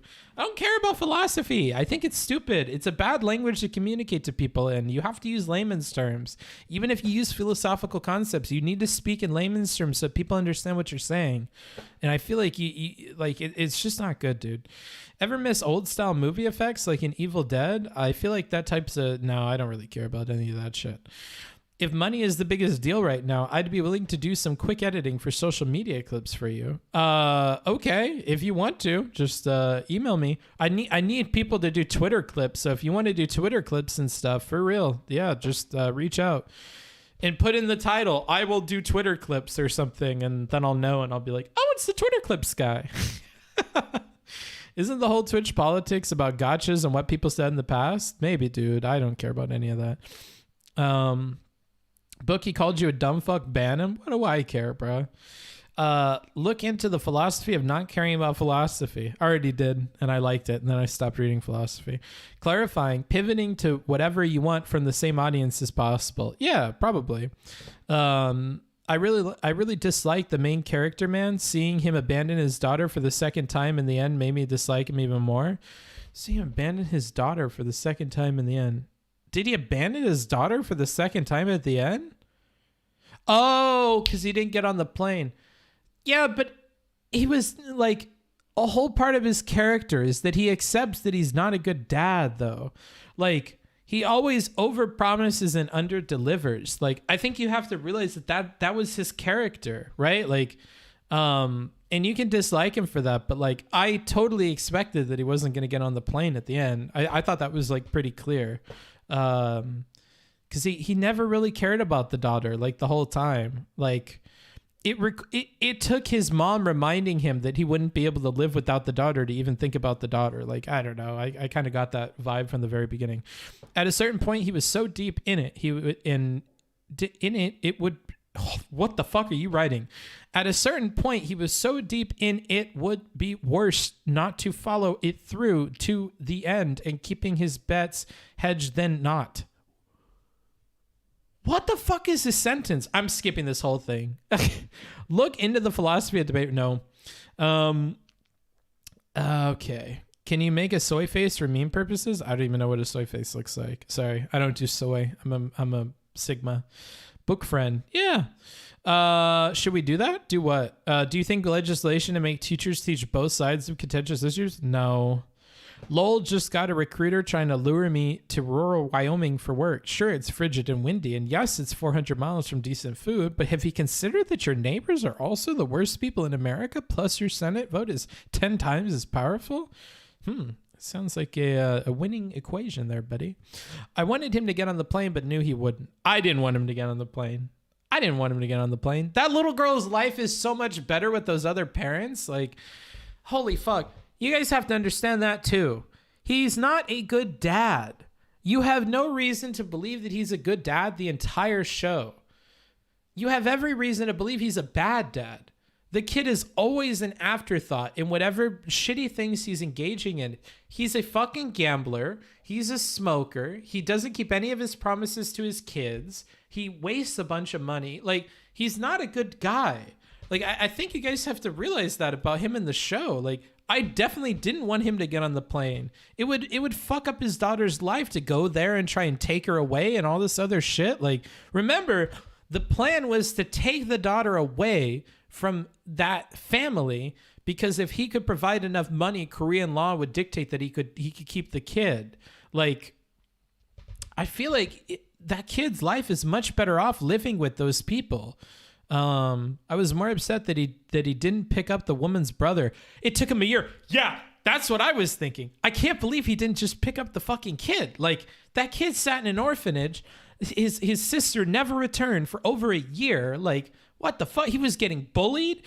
He's probably started believing the people that said his sister was never going to come back or whatever, and it was true. The sister was lying to him the whole time because she said that those people would come back and his dad died. Like, Jesus Christ. But the hope was that was his arc, becoming a good dad. I don't think that was it ever. I don't know if we were watching a different show. When did he ever work towards being a good dad? I'm so confused. That was never clear that was the arc at all. You could hope that was the arc, but you have to realize that's probably some like Western centric thinking with like themes of the show. Like, I don't know. Like, at no point was it clear to me that he was going to become a better dad or something by the end. He just never works on that. It wouldn't make sense to me if that happened. Egocentrism. Yeah, he's egocentric, bro. Yes, this is about Squid Game. Would you force kids to go to school if they wanted to play Fortnite? Yes. The other player's kid that he was supposed to take care of, he didn't personally care for, but had someone else care for him. His daughter was already cared after. Yeah. And I think that grandmother was probably a good person to care for that little boy as well. She does want him to be around though. Yeah, sure. Maybe. I don't know how you know that. Like, I don't know. Like, every kid loves their dad, but it doesn't mean that she knows what's good for her either. I don't really care what the kid thinks. I mean, kids want to stay home and play Fortnite and eat Doritos, and I don't think kids are necessarily the best arbiter of what's good for their life. Am I the only terminally online person who isn't a weeb? Probably. Okay, that triggered me so much that he waited a fucking year to get the other kid out of the orphanage. Me too. I was like, damn, why did we have to wait that long? Jesus Christ. That would be like the first thing on my mind, but it wasn't for him. Also, at no point did we talk about how Ollie shipped his fucking wife and 1-year-old son back to Pakistan and just never showed up, never came back. And that loop is never closed. it's just like, oh, I guess he just never goes back to his family. They just never hear anything. Like, what happens there? Like, clearly things are bad enough that he couldn't support them. Like, I don't know. It's fucked. Finance guy was very analytical the whole way through. He just accepted the cost benefit analysis of following through with the game. He hedged his bet so that no matter what, his mom would benefit. Sure, fair enough. I like that the math guy's math background came in handy later. I was happy that like paying attention to that paid off. I have a particular set of skills and I will find my daughter. Yeah. Didn't it show he grew as a character though? He did, but he didn't grow as a dad, bro. That's the shit that killed me. It was over a year for that kid. Yeah. YouTube chat having a normal one. Yeah, they are, dude. Book, I'm guessing that he was mentally broken beyond the point of helping the brother by the end of the game. I'm guessing the year got him somewhat into a point he could help. Maybe. But he doesn't help the kid. He just gives money to the fucking grandma. I would believe you if he intended to just take care of the kid, but that wasn't his intention. He didn't just take care of the kid. He pawned it off on the grandma lady. So like, no, because he doesn't ever end up doing that. It didn't matter that he spent a year improving himself because he didn't take care of the kid. He shirked the responsibility onto someone else. That's what he did with his grandmother too. He just shirks all of his responsibilities onto other people. And in that way, I don't know how much he grew as a character necessarily. In that regard, at least, he didn't. In all fairness, the main character had just been through all that drama, didn't touch the money for a year, and just lived as a bum. Seems like he got his act together after closure from the old guy was gone. Yeah, but like, what a shitty way that you needed closure as well. Like, I don't know. Like, the old guy had a point. Like, he didn't have faith in humanity after that game, right? Like, he didn't. And then he got that humanity after seeing a guy who lived his whole life without that humanity and what warped fucking nonsense it turned him into. So, I don't know, bro. He was trying to be a good person, though. Sure, I don't care. I'm going to scroll past all this. Because people don't want to hear us talk about Squid Game for 10.5 hours. He didn't even know about the closure. Lol, what? Who? I don't know what the fuck you're talking about. 100% he didn't grow as the father. He's just in a better place financially and now has some sort of focus that you can engage with. Yeah, he's obsessed with the game. That's what his life is focused on now. Is giving an old friend a lump sum of money without any warning an effective way to help? How freaked out would you be? I would be hella freaked out, but especially after my son had stolen a bunch of money, run away, never been found. The law enforcement is still looking for him, and his friend comes and tells me that here was the money that he owed to the son in a briefcase and disappears. Like, yeah, I would be a little freaked out. The son who disappeared, mind you, for a year after his mom died. Like, what the fuck is going on? I would be so fucking confused. Yeah, but like for more context than what you're describing here, for sure. I think as an audience, we put a lot of expectations on him as a hero that he just doesn't fulfill, which in a lot of ways is his relationship with almost everyone. True. That's poetic. I don't know why people feel the need to defend the main character at the end. I kind of feel like he doesn't grow in that way. Yeah, he's stuck on this thing. The closure wasn't about the old guy. The closure was about why the hell the game even happened. Kind of. But it's not a satisfying thing to him. It shouldn't have created some big change. It was about humanity. It was about that people help people and that this guy was wrong. That's what it was about. I don't know. I don't think it has much to do with about why the game happened. Like, the answer was just fun. And I don't know if that's any better than not having an answer at all. I feel like I'm on a Naruto panel with Booksmarts versus YouTube chat. Yeah, maybe. It is all YouTube chat, huh? YouTube chat's going crazy because they keep up with real content. They're not perpetually online dipshits like the Twitch chat.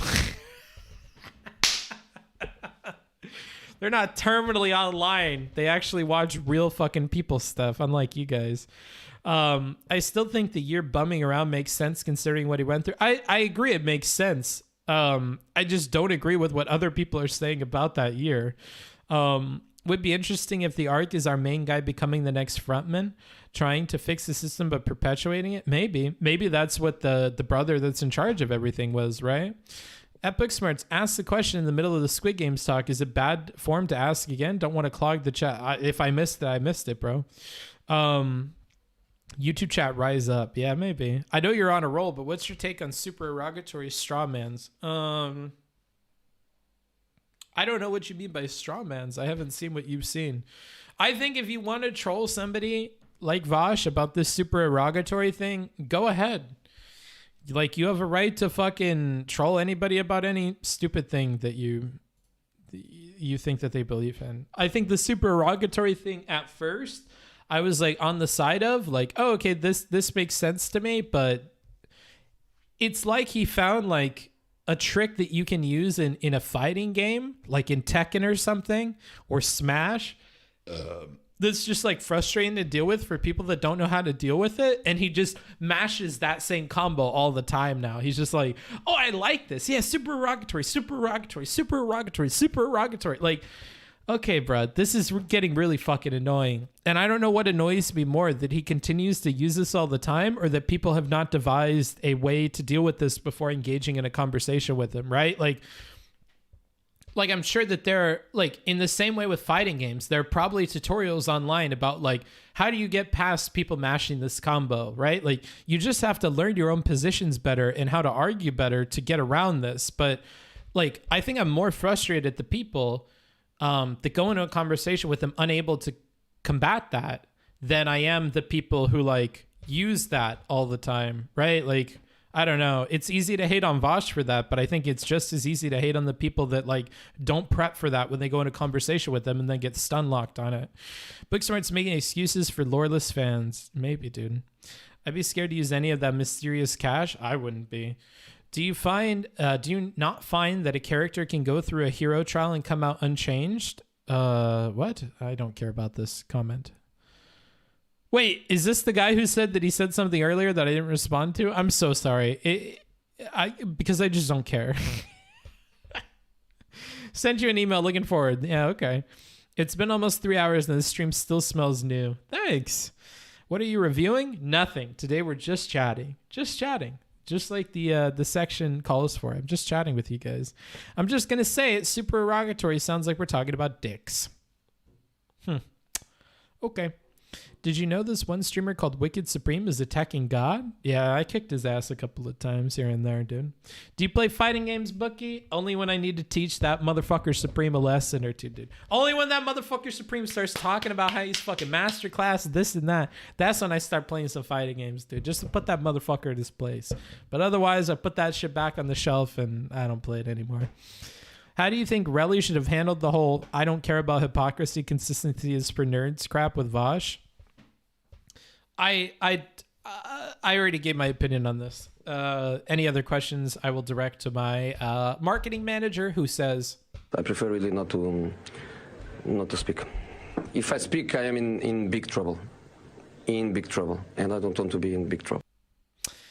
Skull Candy, I see your comment. I'm ignoring it because I don't care to talk about this. Oh yeah, is the policeman dead? Like for sure dead? My girlfriend says there's a chance he might have lived, but I don't think he would have seen him at the end since the end felt like a setup. Yeah, he might have lived. I don't know. We didn't see him like die, I guess. Maybe he's alive. Who knows? Could be a twist.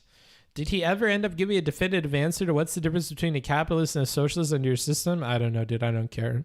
I really don't care about Vaush's opinion on this shit. I don't know why you guys care so much. Do you see people struggle with the idea of, like, when you smell bullshit, why do you continue to care? Like, it's like you were like, hey, Robert, this look like shit to you? Yeah, Michael, that looks like poop. Okay. I mean, does it smell like shit though? I think it smells like shit, but then I have to like, there's like a crust. I don't know if that's the crust or if that's like the inside. Like, what kind of shit is that? Michael, I don't think you should be digging through shit. I think it's shit. Just put it down. Yeah, I'll put it down. I'm pretty sure it's shit, but like, Like, what the fuck is that, though, man? What the fuck were they eating? Like, do you think this came from a dog or a bear or a wolf? Or, like, why are you 2 inches deep into a pile of shit? Who cares? Like, you knew it was shit the moment you smelled it. Why are you still digging into it, dude? It's fucking weird. It's been 3 months and Book is still talking about stream. I'm not talking about streaming. I'm talking about whatever you guys want to talk about. Could you do a video on the anti-philosophy of Booksmarts? No. Also, I wanted to say thank you, Book. The stream helped me mediate family business arguments between my parents. Nice. A lot of explaining each other's sides until the other person accepts. No conceding. Fucking amazing. I'm happy to hear that, Wolfgang and friends. I'm happy to hear that. How many times do I have to teach you this lesson? Thank you for letting me know. Now I don't feel ignored. There you go. When people die off screen, they usually come back. Yeah, maybe. Or they can come back. So fucking true. I really don't understand why people care about it. Yeah, right? Like, I don't know. I don't care about any of that at all. Sorry, brother. I just joined the stream. You were talking about it, so I thought it was the topic of the conversation. No, it just sounds like you were being mean. That's why I responded to you that way. Also, can we talk about the absolute drip of the people running the game? They do be dripping. They do be dripping. Did you not hate when Vaush targets scalable synergies, optimize dynamic machine? I don't know what the fuck this means, dude. I don't know what this means. I'm skipping all of this. Maybe there is something inside. Maybe, bro. I'll rephrase to keep it generic. Can arguments based on hypocrisy be valid? Is there a distinction between ideological and personal hypocrisy? Have I been making bad calls all my life? Who asked? I don't care. I don't care. I'll be honest with you, dude. I don't care about this topic at all. Yeah, Booksmarts, I hear you, but like, there's a certain fermented quality to just this specific pile. I'm not saying that you have to be down for shit. I'm not saying you have to eat this shit. I'm not even saying you have to smell this shit, but I'm saying you took a good whiff. I saw you take a whiff. I'm just wondering, is there like the smallest hint of like a fungal fragrance in this one that you could pick up on? And you know, it's not just about this shit either, right? Because there's this other shit here. And I'm wondering, you know, is there a connection here? Maybe a similar diet of grains or a similar digestive enzyme being used? I'm just curious, Booksmarts. I'm just asking questions. I don't really care about any of this, dude. Behind the stream about 30 minutes, but anime and media content is actually incredibly popular. If you do thematic analysis of that, you draw in a lot of people. Okay, cool. Thematic analysis of anime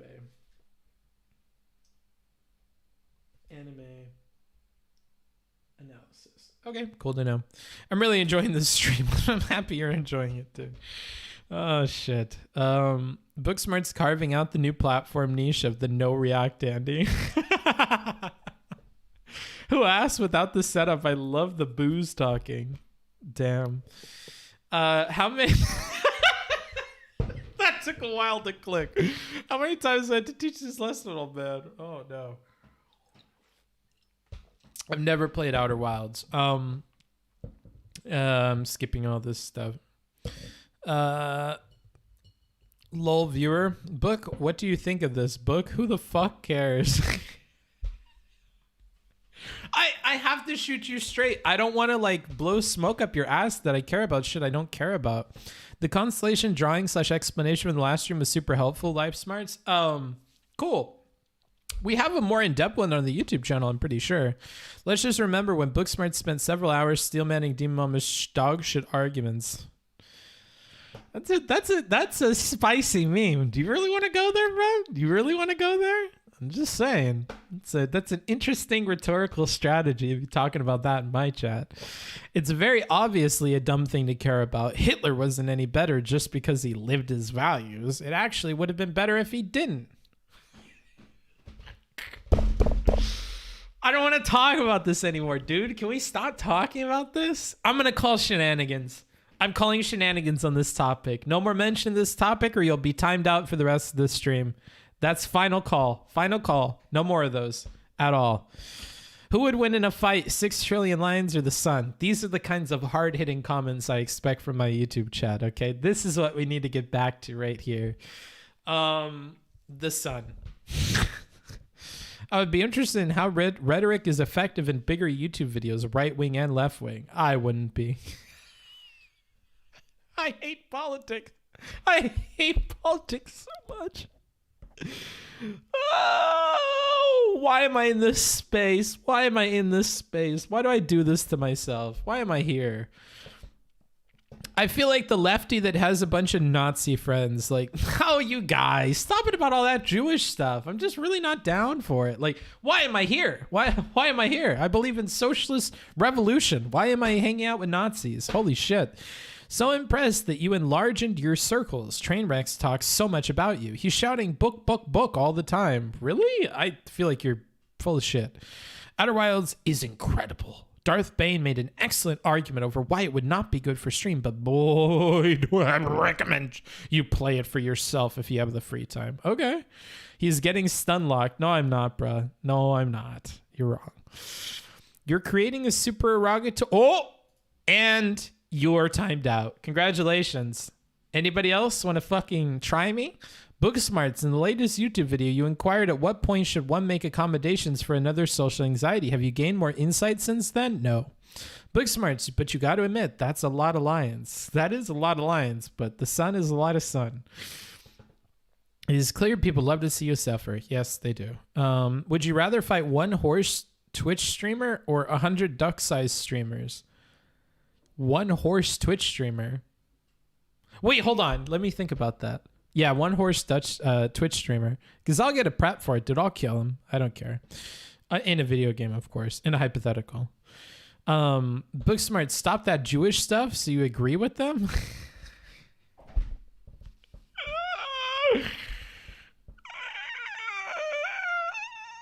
I'm starting to get back into getting into good and hard conversations. Is there a starting point you tend to send people to help shore up their style? I don't know what you're even asking. This is like, you're 0 for 2.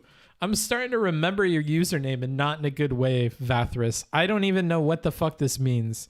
Booksmarts, if vampire were real, would it be ethical for them to kill humans in order to survive? From the vampire's point of view, yeah.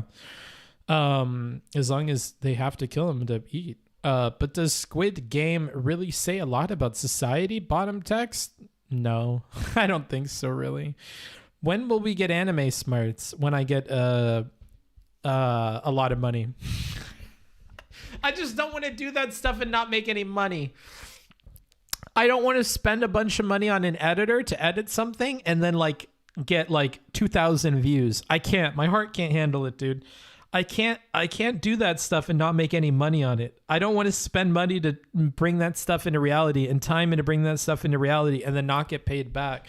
Like, if I'm real with you, that's my problem with expanding that other stuff. I really do feel the need to like squeeze Twitch for everything. And then like, once I've squeezed Twitch for everything, then I'll have enough money to do what I actually want to do and not care if it succeeds or fails. But I'm not at that point yet. I like to imagine that all of Booksmart's books can't actually open due to sticky. Okay, bruh.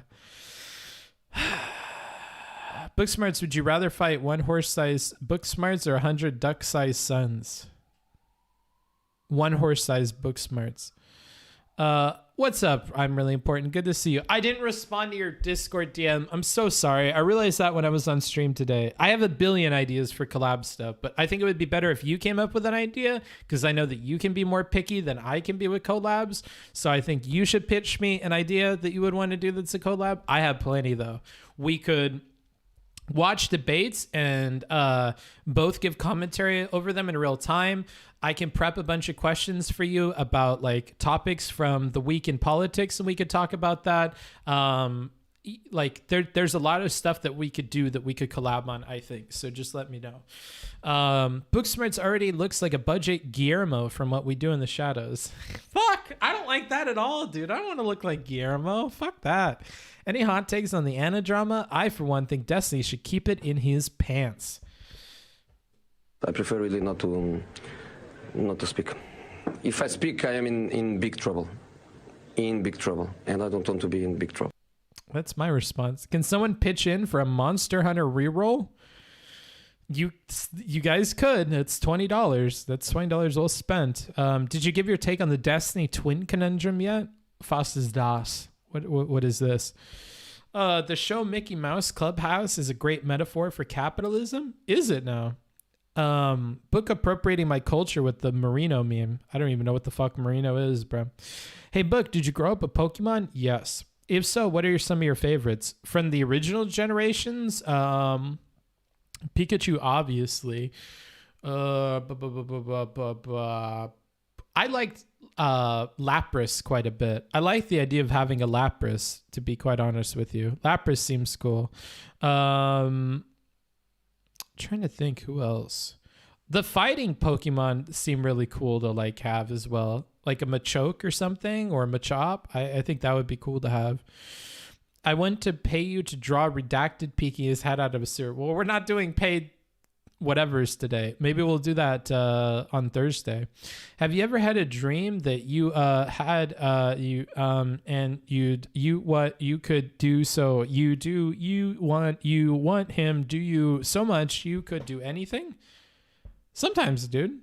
Am I allowed to link it? No, because we're not watching that stuff today. Booksmarts, I'm 0 for 2. Thanks for your patience. I guess I need to take a step back and figure out how to ask better questions.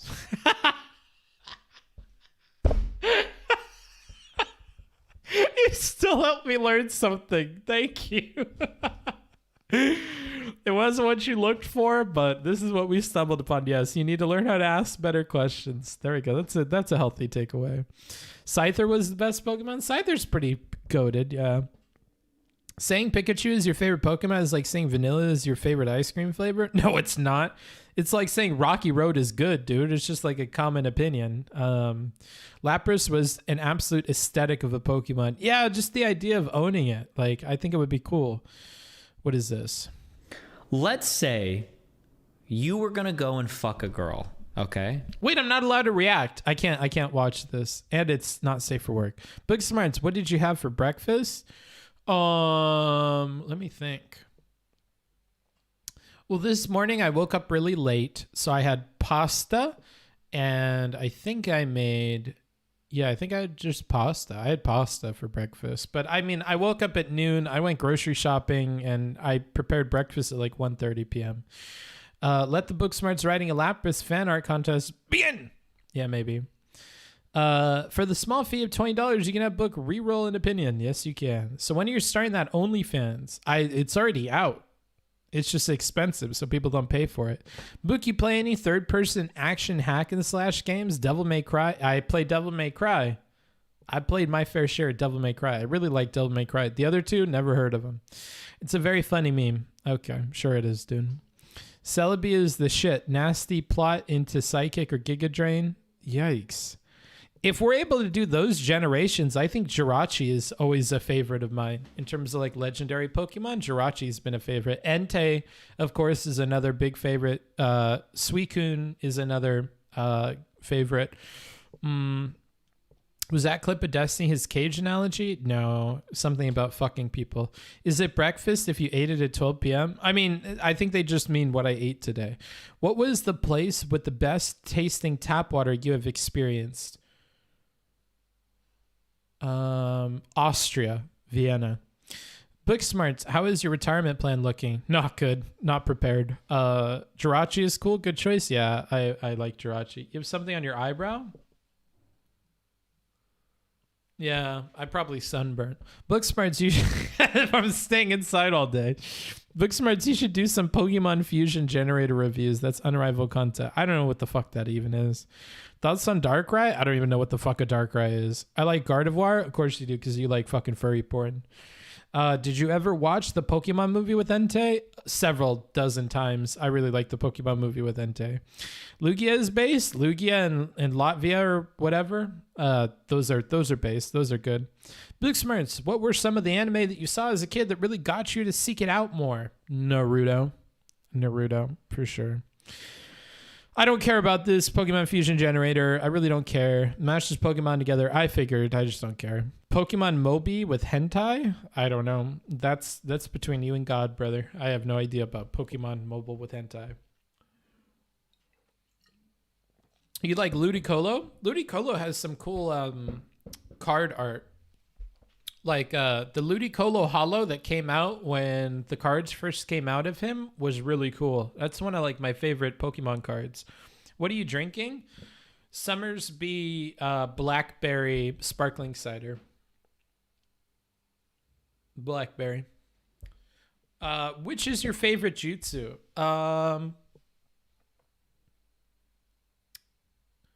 What a difficult question.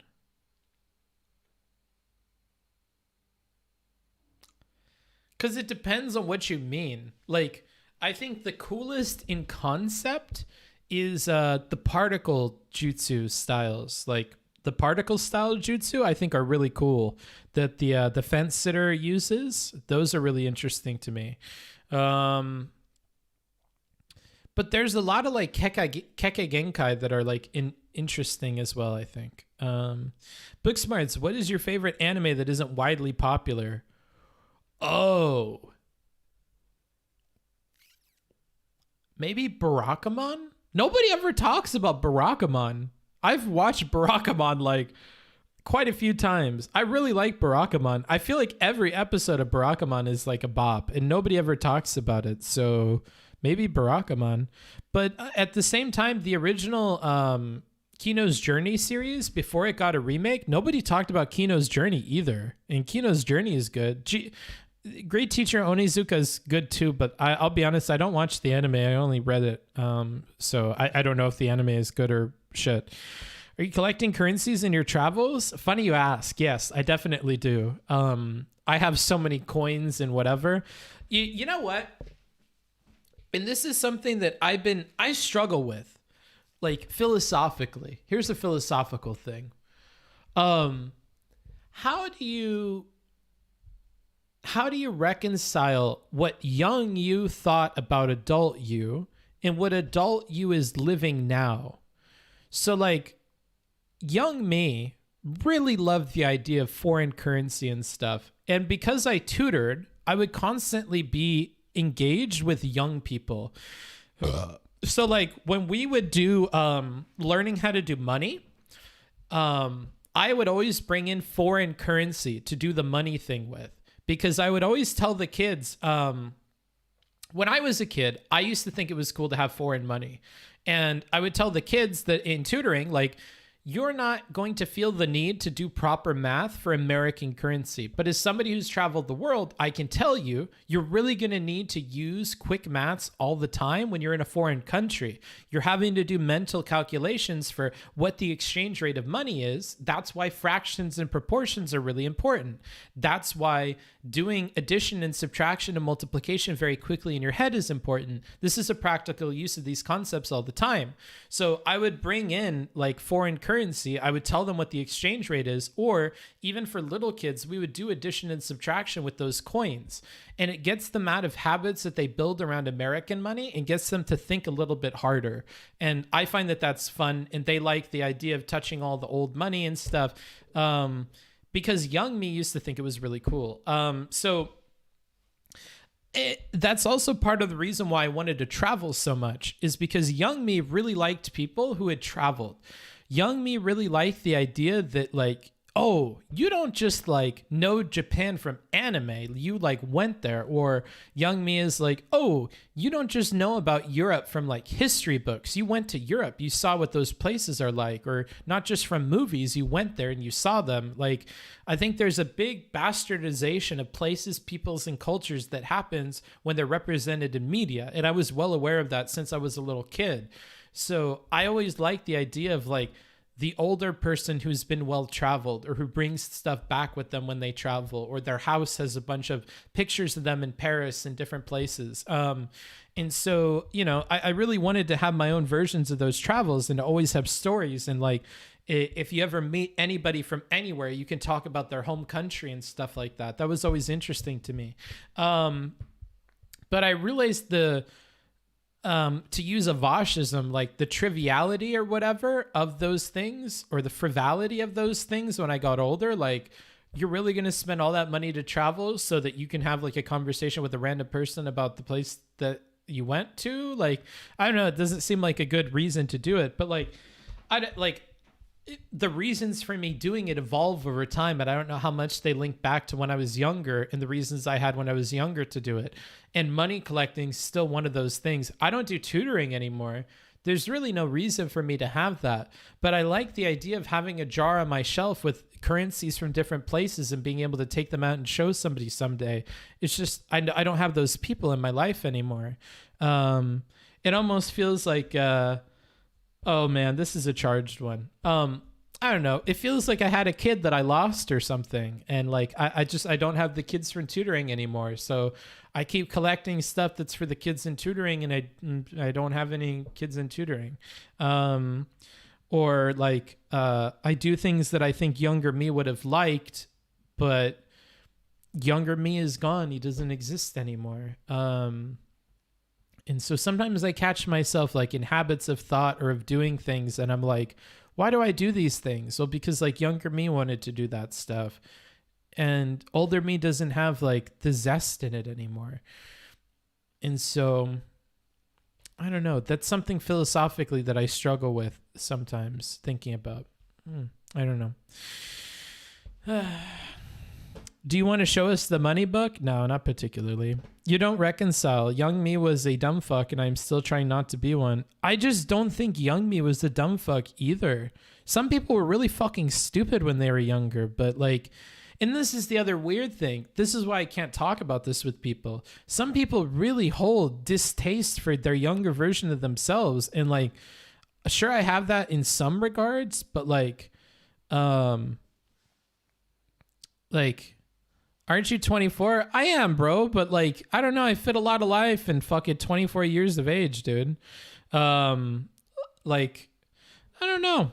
Like when I'm talking about younger me, I mean like me when I was like little, like 6 to like 12 years old. So that's like, I know you're old as fuck. I'm really important. So you probably don't even remember that shit, bro. You got fucking early dementia setting in, bro. You can't even remember yesterday. But like, I remember when I was way younger, and like I made it a point through journals and stuff to like keep to that stuff. And so I don't know. I feel a deeper connection to the past. But yeah, I don't know. I think about that stuff. I think about that stuff like a lot.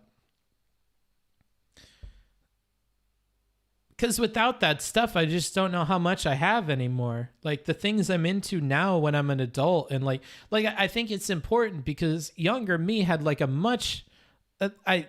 I'm getting back to what I was talking about earlier. I respected younger me quite a bit. Like younger me was right about a lot of things. Like sometimes I look back on like what younger me would think about stuff, and it does help give me answers for like problems I have now. Like when I feel like just staying in bed and not doing anything, and I would think like, would younger me feel like that if I was in a foreign country and like I had all this privilege and I had this kind of job and this is the way I'm treating it? Like that really helps get me out of a lot of funks. That's why like it's difficult for me to go back on that. Like honestly, with the stream schedule and stuff, like younger me would take this seriously. Younger me would realize like the privilege in the job that I have right now. Like younger me would be so thrilled that like I talk to people online all day as my job, and that I do this as entertainment, and I get to crack jokes in front of people and have omega lulls and whatever. Like younger me would think that's the coolest shit ever. And when I think about how younger me would have interpreted that, it helps me find a reason to like it as older me. And to respect it more, and then to bring in the clarity that some of the stuff that I've learned as an adult has. Like, okay, like, sure, it's good to do this and it's a cool job, but I should do it in a way that I like, right? And then we adjust that. Like, it's not purely that, but it does help bring me out of some funks, you know? Career changes are good. I've had like 3 careers already. I know. You know what's funny? I'm making fun of you guys. Like, Wicked Supreme and I'm Really Important try to get me to quit streaming all the time. I feel like you guys are always trying to get me to quit, and I hate it. Stop. Don't do this. I don't like it. I feel like you guys are always trying to get me to quit. I'm always trying to get you guys to keep going on forever, and you guys are always like, well, you know, it's not made for everybody. Even Rele did this shit, dude. Rele and I were talking, and he's super stoked to stream all the time, and I'm not. BS? Bro, I do be remembering. When I get salty, I feel like, maybe this is more true with Wicked Supreme, but I definitely remember it with you as well, bro. So, you always say shit like this. Well, I've changed a lot of careers in my days. That's a normal thing, you gotta... Like, you literally did the meme. Career changes are good.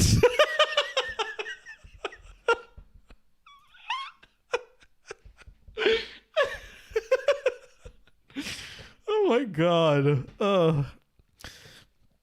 Yeah. Bro, I wrote a full novel in the 5th grade and now I watch Twitch all day. Nice. Always had a massive love for Landiach guys. They have tons of videos of them longboarding / traveling around the world, bringing their passion to different countries and making memories. That sounds fun. Be the person the younger version of you would look up to and the older version of you would respect. Yeah, see, that's where I'm at with it. But man, it's way harder to please older me than it would be younger me. Maybe that's why I'm doing this. It's a cope, dude. Same, to be honest. I think most of what I did was reasonable, could have been better, or was just lacking knowledge and experience. Yeah, that's where I'm at with it, dude. But yeah, career changes are easy when you don't have a family to support and have parents / family who are really whatever, dude. That you're getting deeper than I'm going with that. They're trying to stop you from becoming too big to stop. It's a business decision, dude. I mean, ghostwriting / tutoring to content creator. Yeah, well, we're not talking about that though. You have to realize how I'm going to interpret that, IRI. There's some optics there. There's some optics there, buddy. That's not at all what I think about when I read that statement. Yeah, I mean, yeah, it's good to switch from there, from tutoring to this, but it's not the same, it's not the same for sure. I guess I see what you mean now. Now that I have you lay it out like this, I do understand what you mean, that like being sad about the tutoring stuff is fine, but now I do a different job kind of deal. Do you think part of the feeling is that we tend to view things as a step towards some final goal? No. Then that makes the steps work and the vague end is never fully met? No, I don't really feel that way at all. Have you ever dipped your toes into the Fate series? Or is that... I've watched like 2 or 3 episodes, didn't understand what was going on and quit. I think the perspectives we get through ignorance of youth are valuable, but expecting to be able to live up to that ignorance's ideals is a fool's errand. I don't think I'm living up to the ideals, though. I think it's cool to travel. I think that's like a pretty universally accepted thing among young people and old people alike. That's why I'm okay with like continuing it. There are other perspectives like from the ignorance of youth that are dumb, like always tell the truth all the time, or always be honest with people all the time, or there are definitely things that are dumb from there. Lol, we are going to ride his coattails. We want our boy to succeed here. Maybe, bro. I'm going to become Hassan, dude. I'm going to become Hassan. I'm going to become a socialist. You know what I should do? I should be the reasonable socialist. I should just come out as a socialist. I would get Vaush to support because I don't have to do any actions to do it. I should talk with Vaush on his stream about it and be like, you know what, Vaush? What you were saying with Rele actually brought me out of the closet. I'm gonna be a socialist streamer. I was worried that people would hold me to these hypocritical fucking standards and expect all this shit from me. But when you said that, dude, it made me feel welcome. And it made me feel like we're working towards a community that doesn't have infighting and yada, yada, yada. I actually think I could do that, unironically. I think I could. I think I might. Actually, this is a brilliant idea. I'm going to hit up Vaush. I'm going to DM Vaush right now, dude. Is picking up the shit and smelling it? No, I'm picking up the shit and eating it, dude. Fuck yeah. Actually, this is some good shit. This is some good shit, dude. Actually, I'm fucking picking up what this motherfucker's putting down, bro. Fuck it. You all like that shit. No, you know what I'm doing? I'm selling it. I'm scooping it all into a barrel. I'm going to lay it out on a lemonade stand, and I'm going to sell it to you guys. I'm going to sell whiffs for nickels on the dollar, dude. That's what I'm going to do. I'll be like, hey, have you smelled this shit before? I mean, have you smelled this pudding cake before? Yeah, that's what I'm going to do. I'm not going to get high on my own supply, bro. I don't believe in that shit, but I will dish it out to you guys. That's what I'll do. And then I'll be on... I'm really important stream like, interesting. Because from a socialist perspective, I just wish we could do this. There we go. That's brilliant. if you think it's cool to travel, I think young you had the same core perspective. You just imagine what it'd be like differently, I guess. Maybe. I just think he'd be more grateful about it. I don't mean as much about travel as a perspective on your work and not loving it as you would have thought when you were young. Yeah, maybe. I think that makes more sense. I was in this chat when Booksmarts blows up. Yeah, maybe. Booksmarts is picking up the shit and smelling it. Yep. I often talk to people my age that hold worldviews that I had like 10 years ago. It makes me think of life/mental development as less of a journey with a goal and more like a dance. Yeah, maybe. I'm high. Is he actually DMing Vaush? No. There's actually a business here in Maine that sells moose poop stuff like decorations. I've seen that before, actually. Being a socialist is easy. You just crap on other people all day. Well, I'll be the one that I would have to. I'm sorry. I'm really important. That's how you make the money. That's how you make money. And if there's one thing we know that's important to socialist content creators, it's money, right? Yeah. So you just need, it's for money, bruh. Did young you want to be a nomad? Young me felt like Naruto. I don't know. My parents got divorced and they moved far apart and I constantly had to commute between them. I felt like a fucking vagabond since I was like pretty young. So I felt like I would just be continuing that when I got old. And my predictions are right. I did just continue that until I was old. It's not that I want that though. The older and older I get, the more and more that I want to just like settle down. It's just, that's how my entire life has been since I was like 12 years old. Even before that, technically, I was traveling between the houses and stuff since I was like 6. Hey, book, advice for people who want to travel but can't travel and work at the same time. Kill that need for travel in your heart. Bury it deep, deep down, far, far in. Book, imagine the amount of traveling you could do if you became a... like, obviously, that's not like the real advice. I don't know what to say to you. I'm tired. I don't have the profundity to give you an answer to that. Book, would you try rollerblading or longboarding or scooting or any of those fun commuting hobbies? No, I like motorcycles and I think that's enough for me. Would you still be a socialist if you had 0 viewers? That's a tough question. Oh yeah, I forgot you're starting your grifter arc. Yep. I hate going back and forth. I can't wait to settle down. Yeah. Like the problem is I want a house and then I want to keep traveling. I just want to know that I have a house somewhere. It's nice.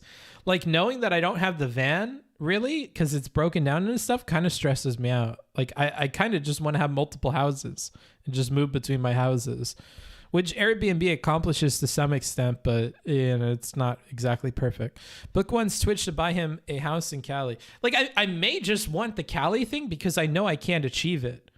If I'm being real with you, I may just want to live in California because I know that I cannot. I know deep, deep down, I cannot afford to live in California the way that I want to live in California.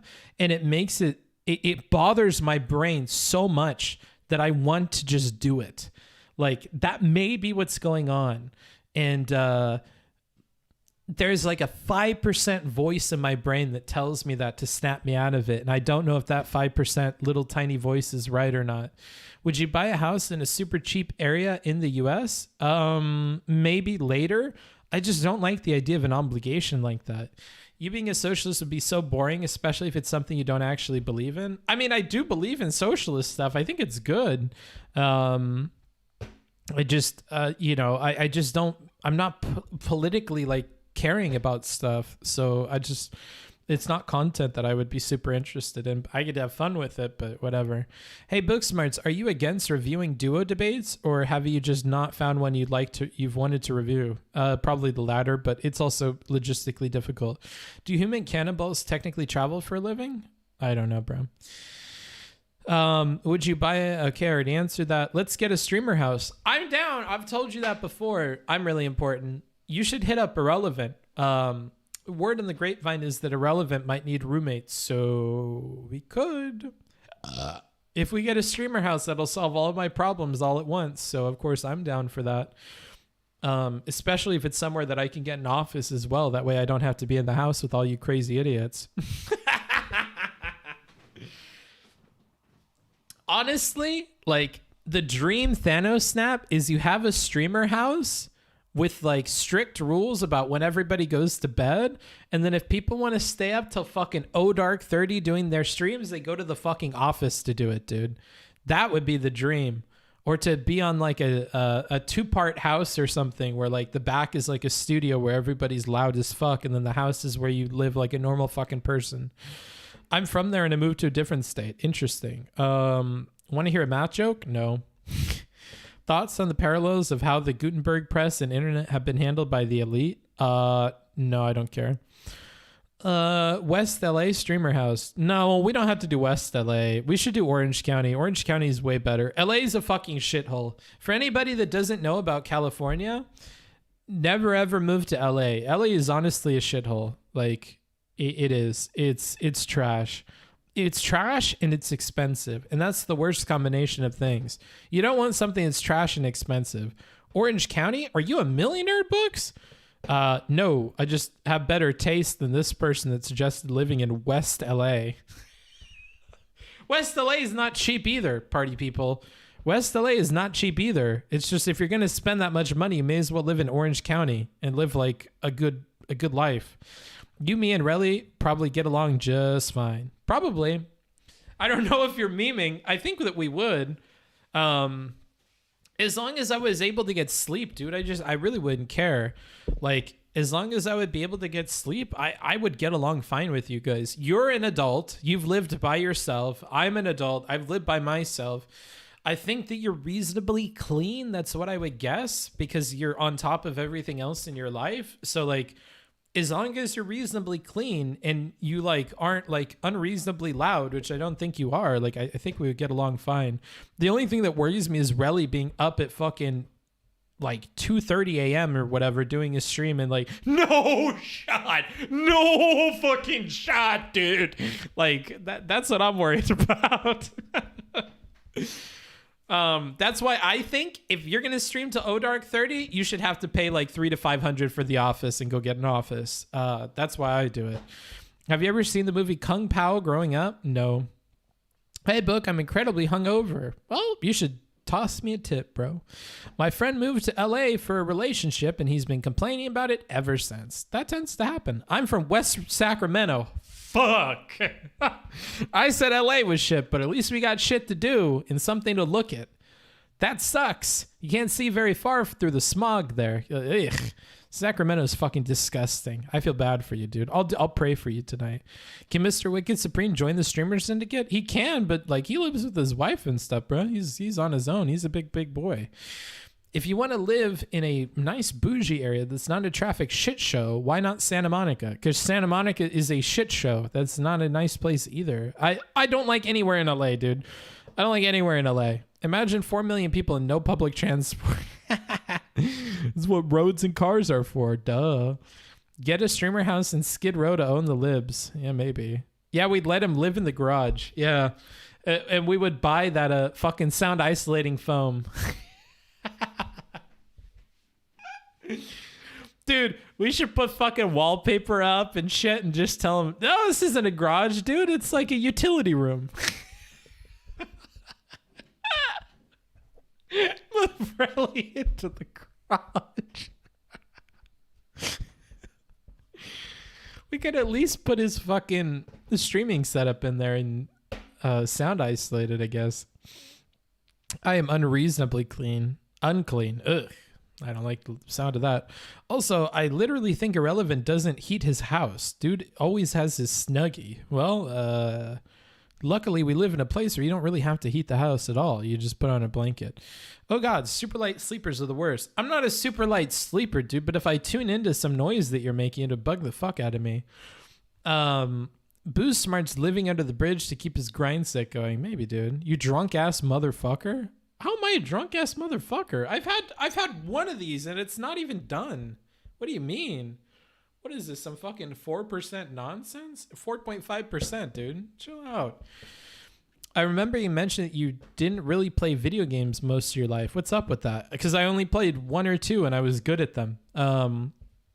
Like I played Call of Duty, I played Modern Warfare 2, and I played I think the one that came before that, the one that came after that, and we would play tournaments and stuff. So like That's all I focused on. That's all I really did. I played like probably 1,000+ hours of Elder Scrolls Oblivion on the PS3, but I didn't have a diversity of video games that I played. I just played like a few really hardcore, and I played with a controller, so none of my skills translated to PC. So now when you guys watch me play fucking PC video games, you think I'm awful at video games. It's like, no, I played console like all of my life. I played PS2 all of my life. I played the PS3 all of my life. I'm used to a controller. I don't never do the mouse and keyboard. I never got any experience on that. Y'all can't talk that much shit about Rele. He's been carrying you guys through the Hassan House arc. Maybe, dude. I don't know about that though. My friend lives in LA. He says it's great, and all the negative talk about it is just fake conservative media. It's an interesting opinion. Book is an Xbox chatter? No, I'm a PlayStation dipshit. Oh, gotcha. That's most streamers, honestly. Yeah. Book would use one-man army plus NoobTube during tournaments, I can tell. No, I used when Modern Warfare 2 or 3, I think it was 3 maybe, came out. You guys know the PP whatever, it had like a round mag that was on the bottom that you like took out.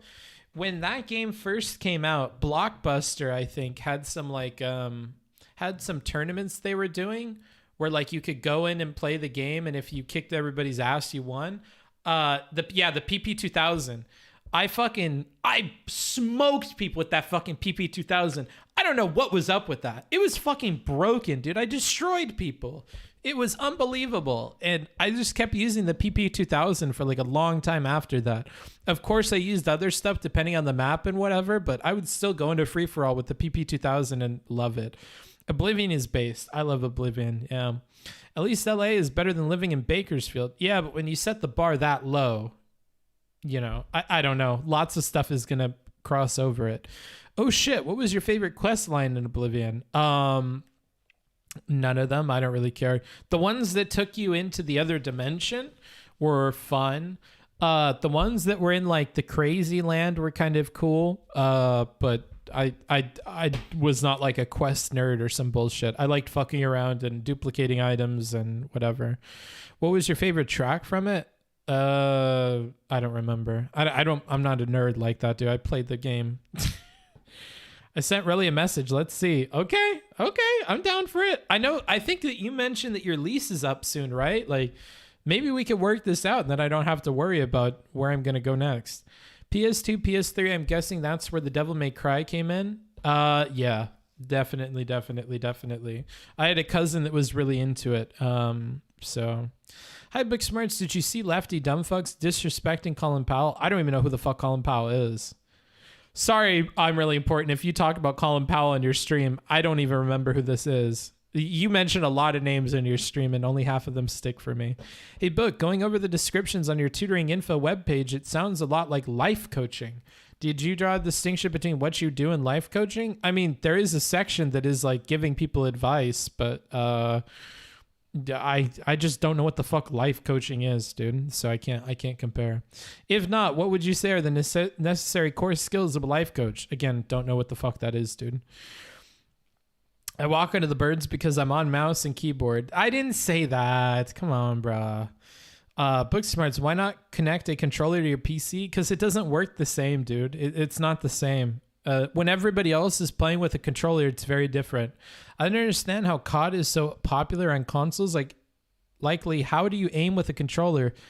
Damn, I can't even imagine that we have questions like this. How do you aim with a controller? Jesus Christ. You guys have problems. He hasn't been in the news for a while. He's from the Bush administration. Oh, interesting. It's that guy, the leader of the American Treasury or some shit. What the fuck? Aim assist, Omega lol? I don't know if it's just aim assist, dude. First black Secretary of State broke down barriers for black people in the military, reluctantly helped us to get into Iraq, and spent the rest of his life apologizing for it, endorsed Obama twice. Good man. Oh, there's a joke I want to make, but I can't make it. Okay, yeah. Endorsed Obama twice. First black Secretary of State. Got it. Console games have built-in aim assist to make aiming with a controller possible. Okay, bro. Names Booksmarts but does not know Colin Powell. No, I don't. I don't care. Controller players have auto aim that helps them snap and stay on target. A little bit, yeah, a little bit. I don't think it's like as big as you guys are talking about, but whatever. I'm kind of getting bored.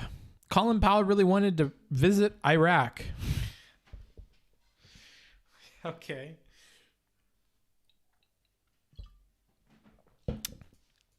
I think it's getting just about that time for us to find somebody to raid, huh? I want to send you guys to wherever you want to go. If you guys want more bullshit and you want to talk about Vaush and Hassan money drama, we can send you a Chud Logic. Otherwise, I don't have anybody else I'm following aside from Melina that I'm comfortable raiding into, really. Chud Logic? All right. Your wish is my command. Raid Chud Logic. All right. Have a good time at Chud Logic. I'm going to talk to my YouTube chat after. Enjoy. Thank you guys for hanging out. You've been really, really cool. Hope the conversation was fun. Remember that we stream let's take a look here. We stream every Monday, Thursday, and Saturday at 7 a.m., and 10 p.m. Pacific Standard Time. So if you want to catch me again, catch me on Thursday at 7 a.m. Pacific Standard Time, and then Saturday at 10 p.m. Pacific Standard Time. I will talk to you guys later. Have a good one. Bye-bye. So now that all those Twitch memers are gone, I just want to say thank you guys for hanging out. Thank you guys for listening to me. Thank you guys for keeping me company and talking with me about Squid Game in particular. Grifter Smarts is greater than Book Smarts. Maybe, dude. We'll see. Thanks. I'll try to do more of these because they are fun and they do fill me with energy. So I'll try to do more in the future. Maybe with this person that DM'd me on my email, we'll talk about doing some Squid Game stuff. Not sure. I will talk to you guys.